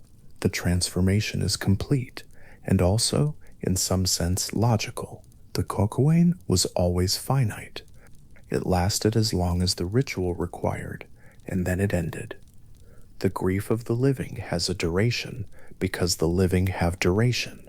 The Cocytus of Dante's Underworld is what grief becomes when the duration is removed, when there is no end to the ritual, because there is no life on either side of it that will eventually return to ordinary time. The wailing becomes ice because the mourning has nowhere to go. The regulated cry of the funeral becomes the absolute stillness of the lake, when the structure that gave the cry its boundaries, the living day, the prescribed number of hours, the household returning eventually to its routines, no longer exists. This is one reading of what the transformation accomplishes. Another reading notes simply that by the 14th century, the Cocytus had traveled far enough from its Greek etymological home that Dante could use the name freely, could make the river what his own moral system required it to be. And the name's original meaning was a quality the poem inherited rather than an obligation it was under. Both readings can coexist. The name arrived carrying its root, and what Dante did with the name is what Dante's Asterisk Inferno asterisk required. The image of the frozen lake has remained the more visually dominant of the two Cocytus traditions in Western European culture since the 14th century, partly because of the sheer scale of Dante's influence on subsequent representations of the underworld, and partly because a lake of frozen traitors at the bottom of hell is an image that reproduces itself clearly in the visual imagination in ways that a dark shore of waiting dead does not quite. The four rings of the Cocytus, Cana, Antenora, Ptolemea, Giudecca, entered the cultural vocabulary of betrayal and found uses there beyond the asterisk, Inferno asterisk. Dante himself, in the asterisk Inferno asterisk, places a living Genoese named Brancadoria in Ptolemea while his body still walks the earth. Because his soul's betrayal of his guest was so immediate and total that the soul went to the ice before the body died, the ring became a category. The category became a concept available for use. Virgil's Cocytus, the dark shore, the 100 years, the patient waiting, was known throughout the medieval period as well, because Virgil was the preeminent classical authority on the underworld in medieval European learning, and the asterisk Aeneid asterisk was read and taught continuously. The two images coexisted, the flowing dark river of Virgil's 6th book and the frozen lake of Dante's 32nd canto. Both were the Cocytus, both held the name. The river that wailed had both a current and a surface of ice, depending on which tradition the reader entered, and neither tradition acknowledged the other's Cocytus as the more authentic, because authority in these matters was understood to be the authority of the sources themselves, and the sources disagreed without troubling themselves to resolve the disagreement. Outside the European literary tradition, the Cocytus has no particular presence because it belongs specifically to the Greek underworld and its Roman and Christian inheritors. The River of Wailing is not a feature of Egyptian cosmology or the Mesopotamian understanding of the realm of the dead, and no straightforward equivalent exists in the Norse tradition or the traditions of the Americas or the Pacific. What exists in many traditions is the structural idea the Cocytus performs, the river or body of water associated with grief, with mourning, with the emotional weight of crossing from life to what follows it.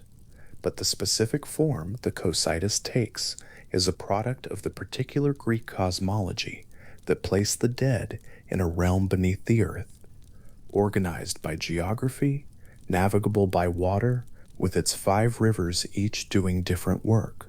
Among those 5 rivers, the Cocytus holds an interesting position. It is not the river of oaths, the most legally powerful. It is not the primary threshold, the first water the newly dead encounter. It is not the river of forgetting, which undoes the identity of the soul that passes through it, and it is not the river of fire, which marks the furthest and most extreme boundary of the underworld's internal geography. The Cocytus is the river of wailing, the emotional river, the one that encodes grief itself in its name, and carries the unburied dead in patient suspension on its bank.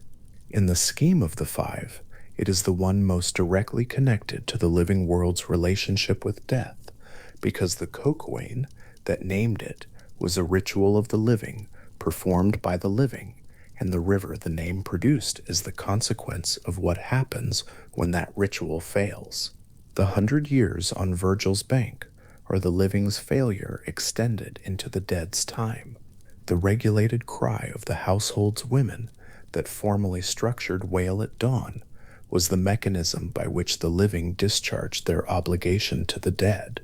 When it was performed over a properly buried body, the soul moved forward. When it could not be performed, when there was no burial, no prepared body, no household gathered in the pre-dawn dark, the soul remained. The Cocytus measured the gap. It ran along the edge of that gap, dark and patient, for whatever duration the tradition required. And in Dante's hands, The gap became ice because what the wailing covered, the moral debt, the consequence, the accountability of one soul to the lives it touched, could not be discharged in a moment or in a century. It was held. The ice held it. The wailing river, in both its forms, the dark flowing water of the ancient shore and the silent frozen lake of the medieval deep, is in the end a river that has never finished being named. The name still wails inside it, whether the water moves or whether it is still. The coquane is present in the word wherever the word goes, into whatever tradition receives it, however far from the pre-dawn sound of women's voices in a 5th century Greek household the river travels. The lake of Dante's Cocytus, imagined now in its silence, is a surface of ice in the deepest dark of the underworld's lowest level. It is flat and perfectly still.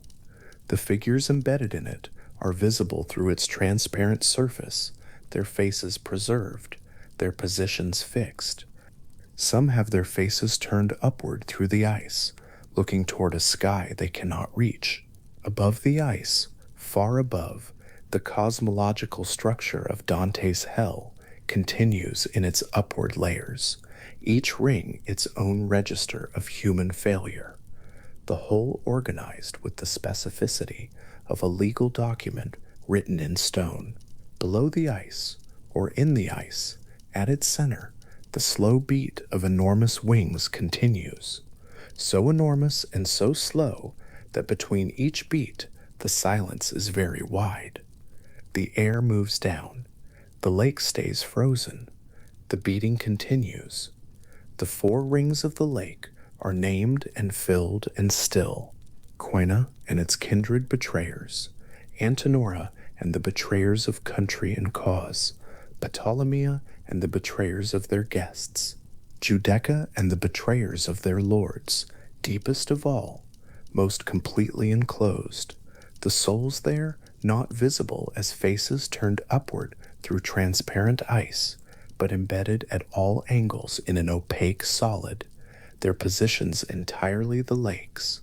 Outside the Cocytus, beyond the walls of Dante's hell, and beyond the reaches of Virgil's Underworld, and far from the funerals where the coquane once rose and fell in its prescribed form before dawn, the word persists. The river persists in the texts that carry it.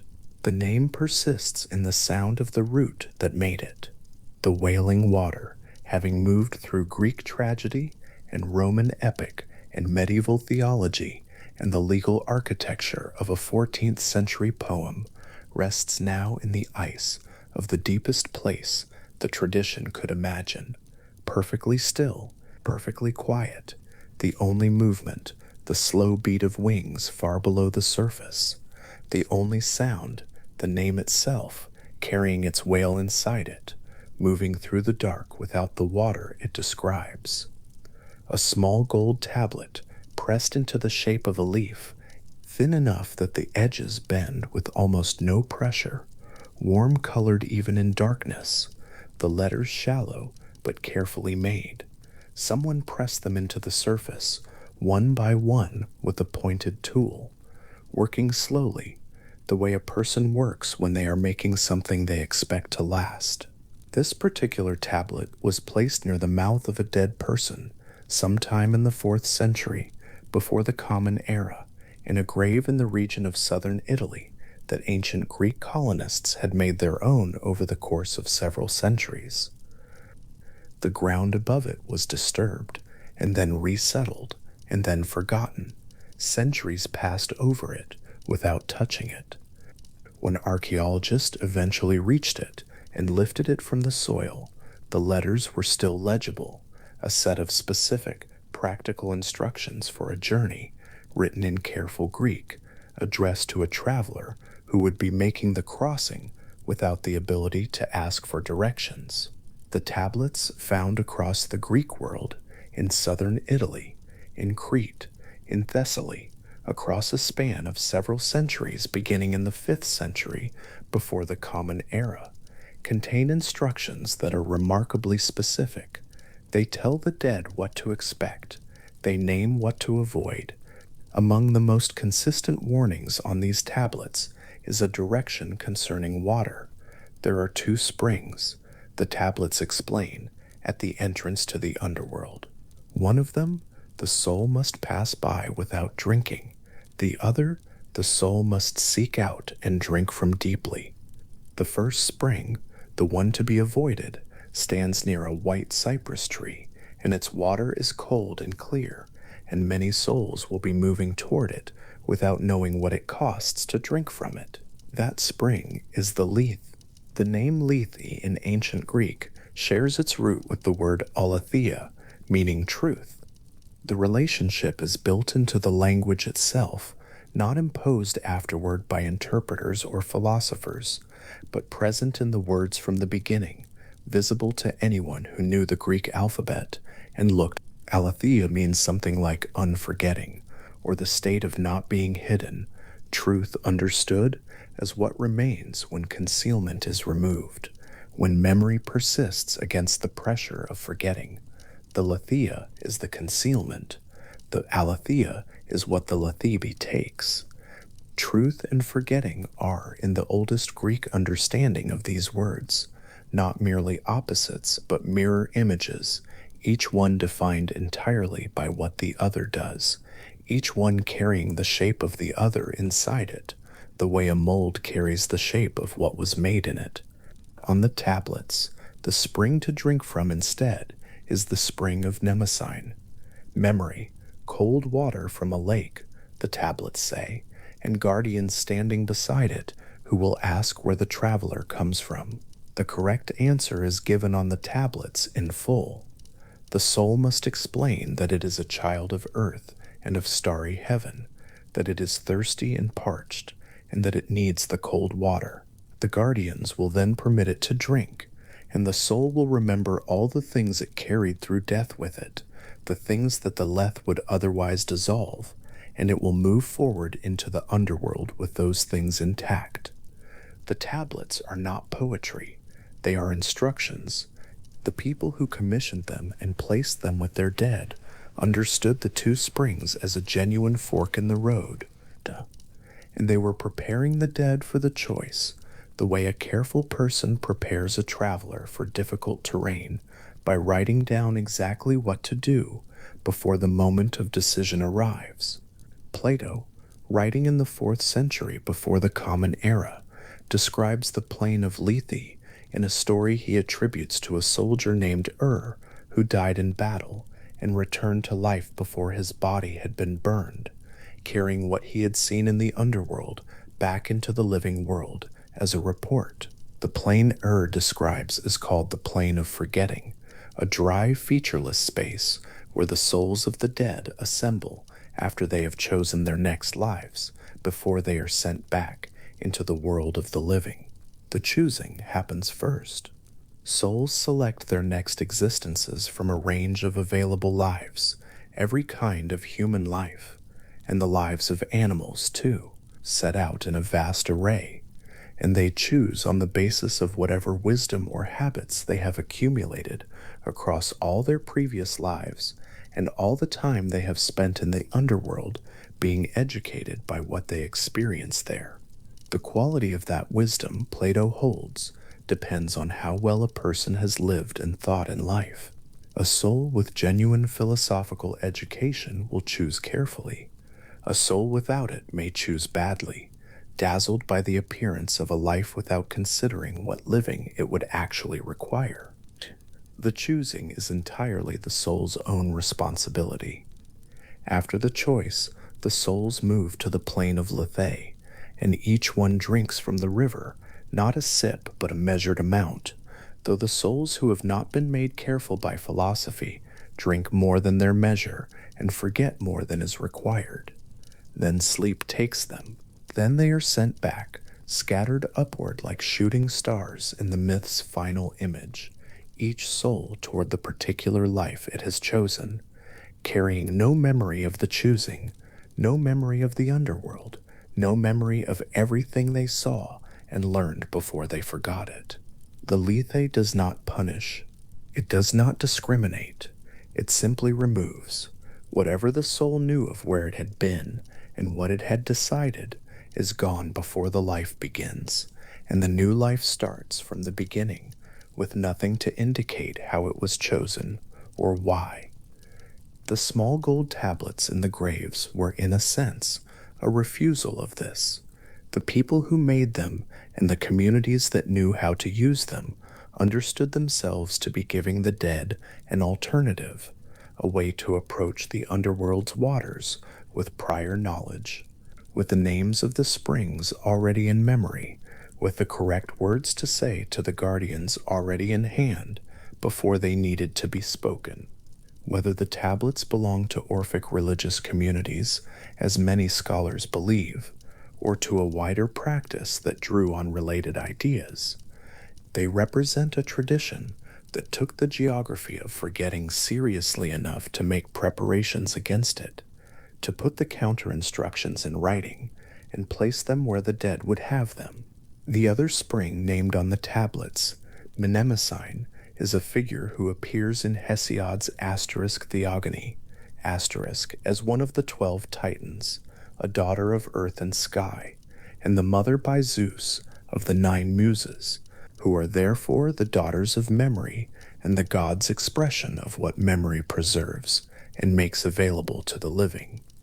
The Muses govern poetry, music, history, and all the arts by which the past is carried forward into the present, which means that in the Greek understanding of the matter, every poem and song and story is made of memory in a direct genealogical sense, descended from the Titan who gave her name to the spring.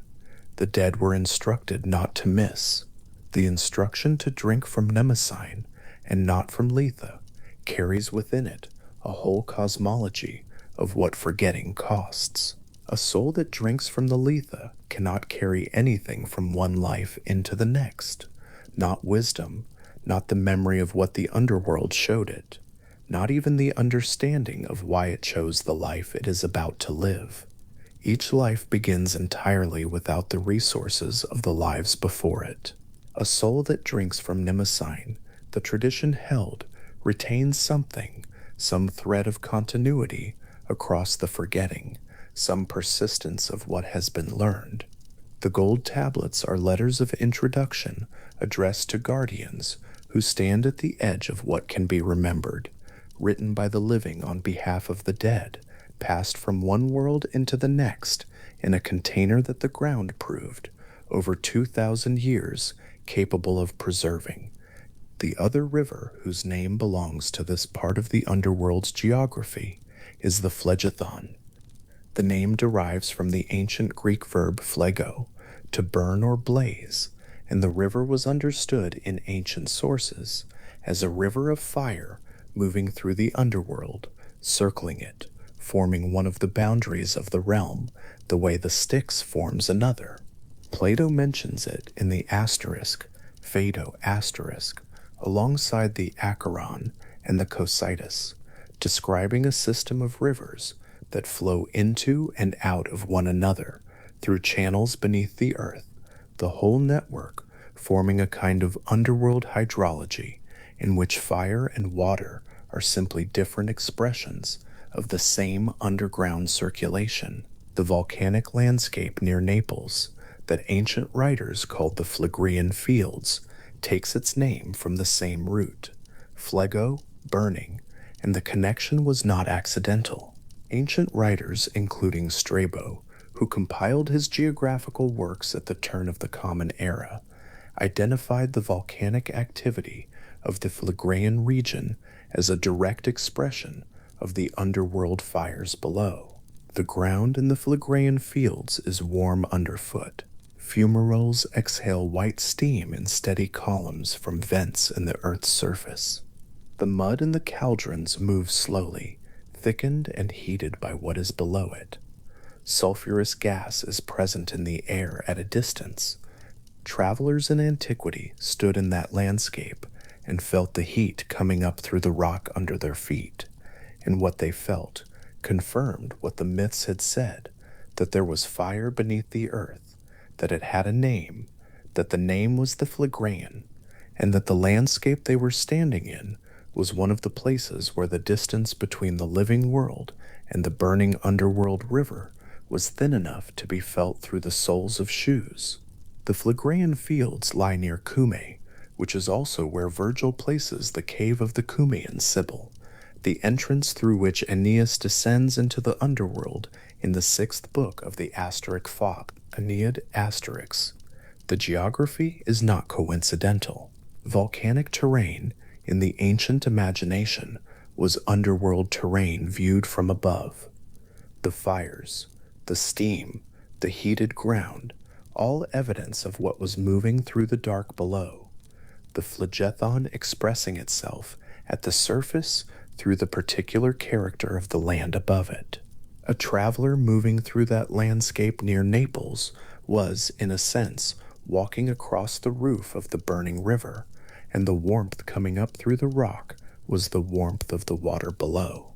The 5 rivers, the Styx, the Acheron, the Cocytus, the Phlegethon, and the Lethe appear together in ancient sources in various arrangements, with different rivers given prominence depending on the tradition, drawing on them and the purpose for which they are being invoked. Plato gives them a philosophical geometry. Virgil gives them a narrative geography that a traveler can follow in sequence. Hesiod is more concerned with the Styx as an oath-binding force than with the rivers as a complete system. Homer mentions the rivers individually across several texts, without quite assembling them into the organized landscape that later writers inherit.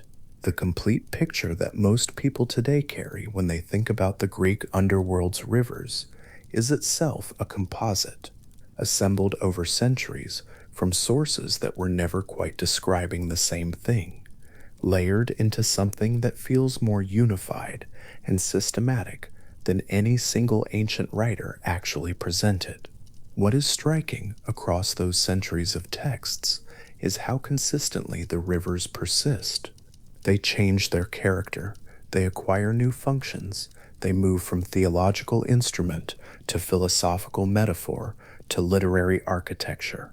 The Cocytus goes from a wailing river where the unburied dead wait out their century to a silent frozen lake at the absolute bottom of a medieval Christian hell, redesigned by Dante in the early 14th century into something that no ancient source would recognize, but that the ancient name still fits.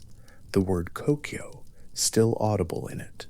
The grief of the name still present, even when the river itself has become ice. The Styx travels from a binding oath of the gods to a real stream in Arcadia that Pausanias identifies and travelers come to visit, and then continues on past both of those into Renaissance painting and planetary science, and the common English word asterisk, Stygian, asterisk, which survives today in the language without most of the people who use it knowing what river gave it its character. Dante's Underworld, assembled across 3 books of the asterisk. Commedia asterisk in the early 14th century is the most extensive single reworking of the ancient rivers as a complete architectural system. He encounters the Acheron near the entrance, standing on its banks and watching Charon move the dead across the dark water. He crosses the Styx as a fetid swamp surrounding the city of Dis, the damned struggling in its waters rather than crossing over it. He encounters the Phlegethon as a river of boiling blood in which those who committed violence are submerged to varying depths depending on the degree of their violence, and at the absolute bottom, as the ancient sources never imagined it, the Cocytus, transformed from a wailing river into a vast silent lake of ice, the center of hell, where the greatest betrayers are held motionless, and Satan himself is frozen at the waist, his wings beating forever and achieving nothing except the perpetual wind that keeps the lake from melting. The Lethe appears in Dante, not in hell, but in purgatory, near the summit of the mountain, where souls who have completed their purgation drink from it before ascending into paradise, the same river of forgetting, but reassigned from the moment of death to the moment of completion, from the threshold of the underworld to the threshold of heaven.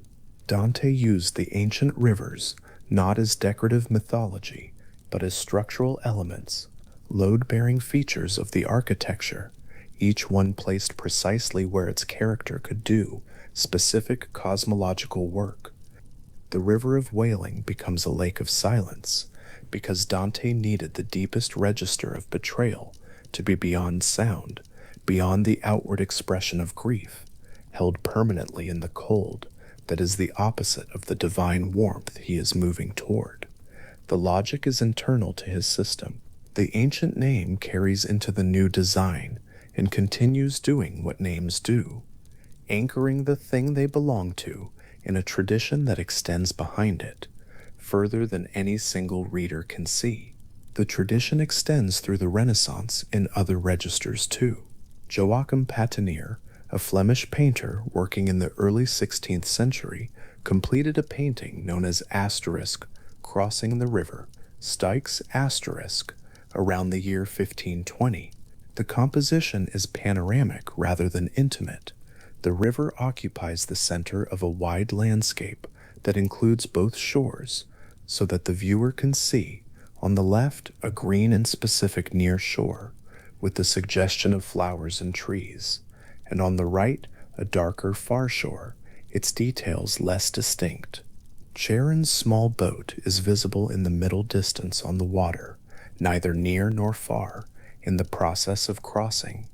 The river is dark, the crossing is unhurried, the landscape on either side of the water is given equal visual weight, the living world and the dead world presented not as opposites, but as two shores of the same body of water, each visible from where the boat is, each present, each calm. Patinier was working in a Christian tradition that had its own complete geography of the afterlife, its own rivers, its own moral architecture. His choice to paint the Styx is not a straightforward act of pagan nostalgia or scholarly antiquarianism. It is something more interesting than either of those, a moment in which an ancient image proved durable enough to survive translation into a context that had theoretically replaced it, still carrying enough meaning that a painter found it worth representing, still legible enough that viewers understood what they were looking at. The river is still the river. Charon is still Charon. The dark water still separates one shore from the other, and the crossing is still in progress. The boat still somewhere in the middle. The far bank still approaching through the dark. The poets worked with the rivers the way the painters did, not as historical artifacts, but as living instruments. John Keats, writing in 1819, in his ode beginning asterisk, "My heart aches asterisk," describes a quality of feeling that he names by using the river as a direction rather than a destination. He writes of sinking asterisk, Lethe asterisk, the word doing exactly what the river does, pulling downward, dissolving the boundary between the mythological and the felt experience of a living person in a room, the specific drowsy heaviness of being half lost to consciousness, given a name that carries within it 2,000 years of philosophical and mythological weight. Asterisk? Lethe? Asterisk is not a quotation from the myths. It is not a scholarly reference. It is the river used as an interior compass point, a direction the body can recognize without being told what it means, a word that becomes most accurate in the moment, just before sleep takes a person and the contents of the waking mind begin to thin and dissolve. Keats was 23 when he wrote that ode. He had one more year before his health began failing in a way that left no room for uncertainty about what was coming. The river he reached for to name the feeling of consciousness, loosening its grip, was the Lethe, not the Styx, not the Acheron. Not the great oath-binding river or the river of woe, but the river of forgetting, the river whose name carries truth inside it, like a mold carries the shape of the thing it made. The small gold tablet in the grave in southern Italy and the English Romantic Ode, written 23 centuries later, are oriented toward the same river, though one is making preparations against it, and the other is recognizing it as something already present in the body. Other writers, in other centuries, worked with the rivers differently. The American poet Hart Crane, writing in the 1920s in his long poem The Bridge, invokes the Lethe in connection with the experience of industrial modernity, forgetting recast as a condition of modern life rather than a feature of the ancient underworld. The river internalized into the texture of contemporary experience. The Italian poet Leopardi, writing in the early 19th century, uses the rivers of the ancient underworld as the ground tone of a melancholy that is not personal but cosmological, a temperament of the world itself, expressed in the geography of a place that was designed to receive and contain what the living world could not hold. The rivers keep moving through these texts, changed by each handling, never quite the same thing twice, but consistently recognizable, the same 5 names, the same dark geography, the same 5 characters arranged in their particular relationship to one another, still doing what they were first described as doing in the centuries before Virgil systematized them, before Dante reimagined them, before the gold tablets were sealed in the earth, and before Keats found the word asterisk, Lethe asterisk waiting for him in the language. The persistence of these names is, in part, simply the persistence of the language. Ancient Greek and Latin are the foundations of every discipline that names things systematically: medicine, law, botany, astronomy, philosophy, and the rivers of the underworld have been available as naming material for as long as those disciplines have been practiced in their modern forms. Psychology, from its earliest formation as a discipline, drew on the ancient underworld for its vocabulary of what the mind does in the dark. The unconscious understood through the same spatial metaphor that placed Hades below and Olympus above. The things the waking mind does not know, arranged in the same relationship to the known world as the underworld had always been arranged in to the living one. Freud's vocabulary is in this sense partly made of the same material as the gold tablets, the same spatial imagination, the same sense that there is a geography below the surface that has rivers in it, that those rivers have names, and that knowing the names gives a person some orientation in territory that would otherwise be impossible to navigate.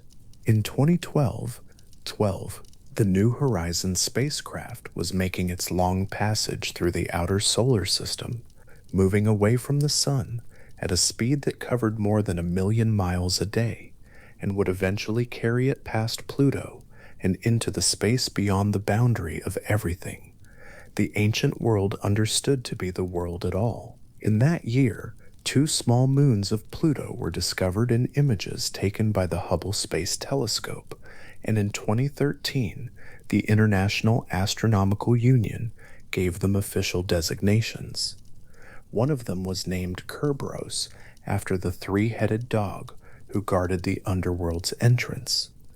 The other was named Styx.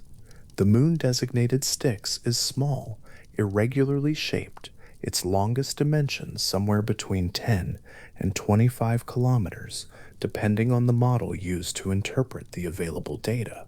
It is a body of rock and ice, gray in the New Horizons images that reached Earth in 2015, its surface marked by whatever processes have shaped it over the billions of years it has been orbiting Pluto in the cold of the outer solar system. It orbits Pluto in a slow ellipse, completing one orbit in roughly 20 days, moving in the same direction as the other Plutonian moons, and in a resonance relationship with them that reflects the gravitational history of how the Plutonian system assembled itself over time. The moon Styx is, in all measurable physical respects, a small irregular body of rock and ice at an enormous distance from the Sun, unremarkable in its composition, interesting primarily for the light it casts on the history of the Plutonian system's formation. The name it carries is nearly 3,000 years old. It was in use before the texts that have come down to us, before Hesiod, before Homer, before the tradition was recorded in a form that could survive. It moved through the ancient Greek world as an oath of gods, through the philosophical tradition as a moral instrument, through Arcadia as a real stream falling from a cliff face into a narrow gorge, through Rome as the underworld's most legally significant boundary, through the Renaissance as a subject for painting, through the English language as an adjective, asterisk Stygian, asterisk meaning of or belonging to the Styx, used today most commonly to mean simply dark and deep and not quite reachable, and now into planetary science, attached to a small gray moon orbiting the planet, named for the god who ruled the realm, the river circled, the name Pluto, the Roman form of Hades, adopted by planetary scientists when the ninth planet was discovered in 1930, makes the moon Styx part of a system named for the god whose kingdom held the river, whose name the moon now carries. The other Plutonian moons carry related names: Charon, who ferried the dead across the Acheron; Nyx, the Greek goddess of night; Hydra, the many-headed serpent who lived near the underworld's entrance; Kerberos, the guardian dog. The whole system is, in the naming, a reconstruction of the underworld's geography in the outer solar system.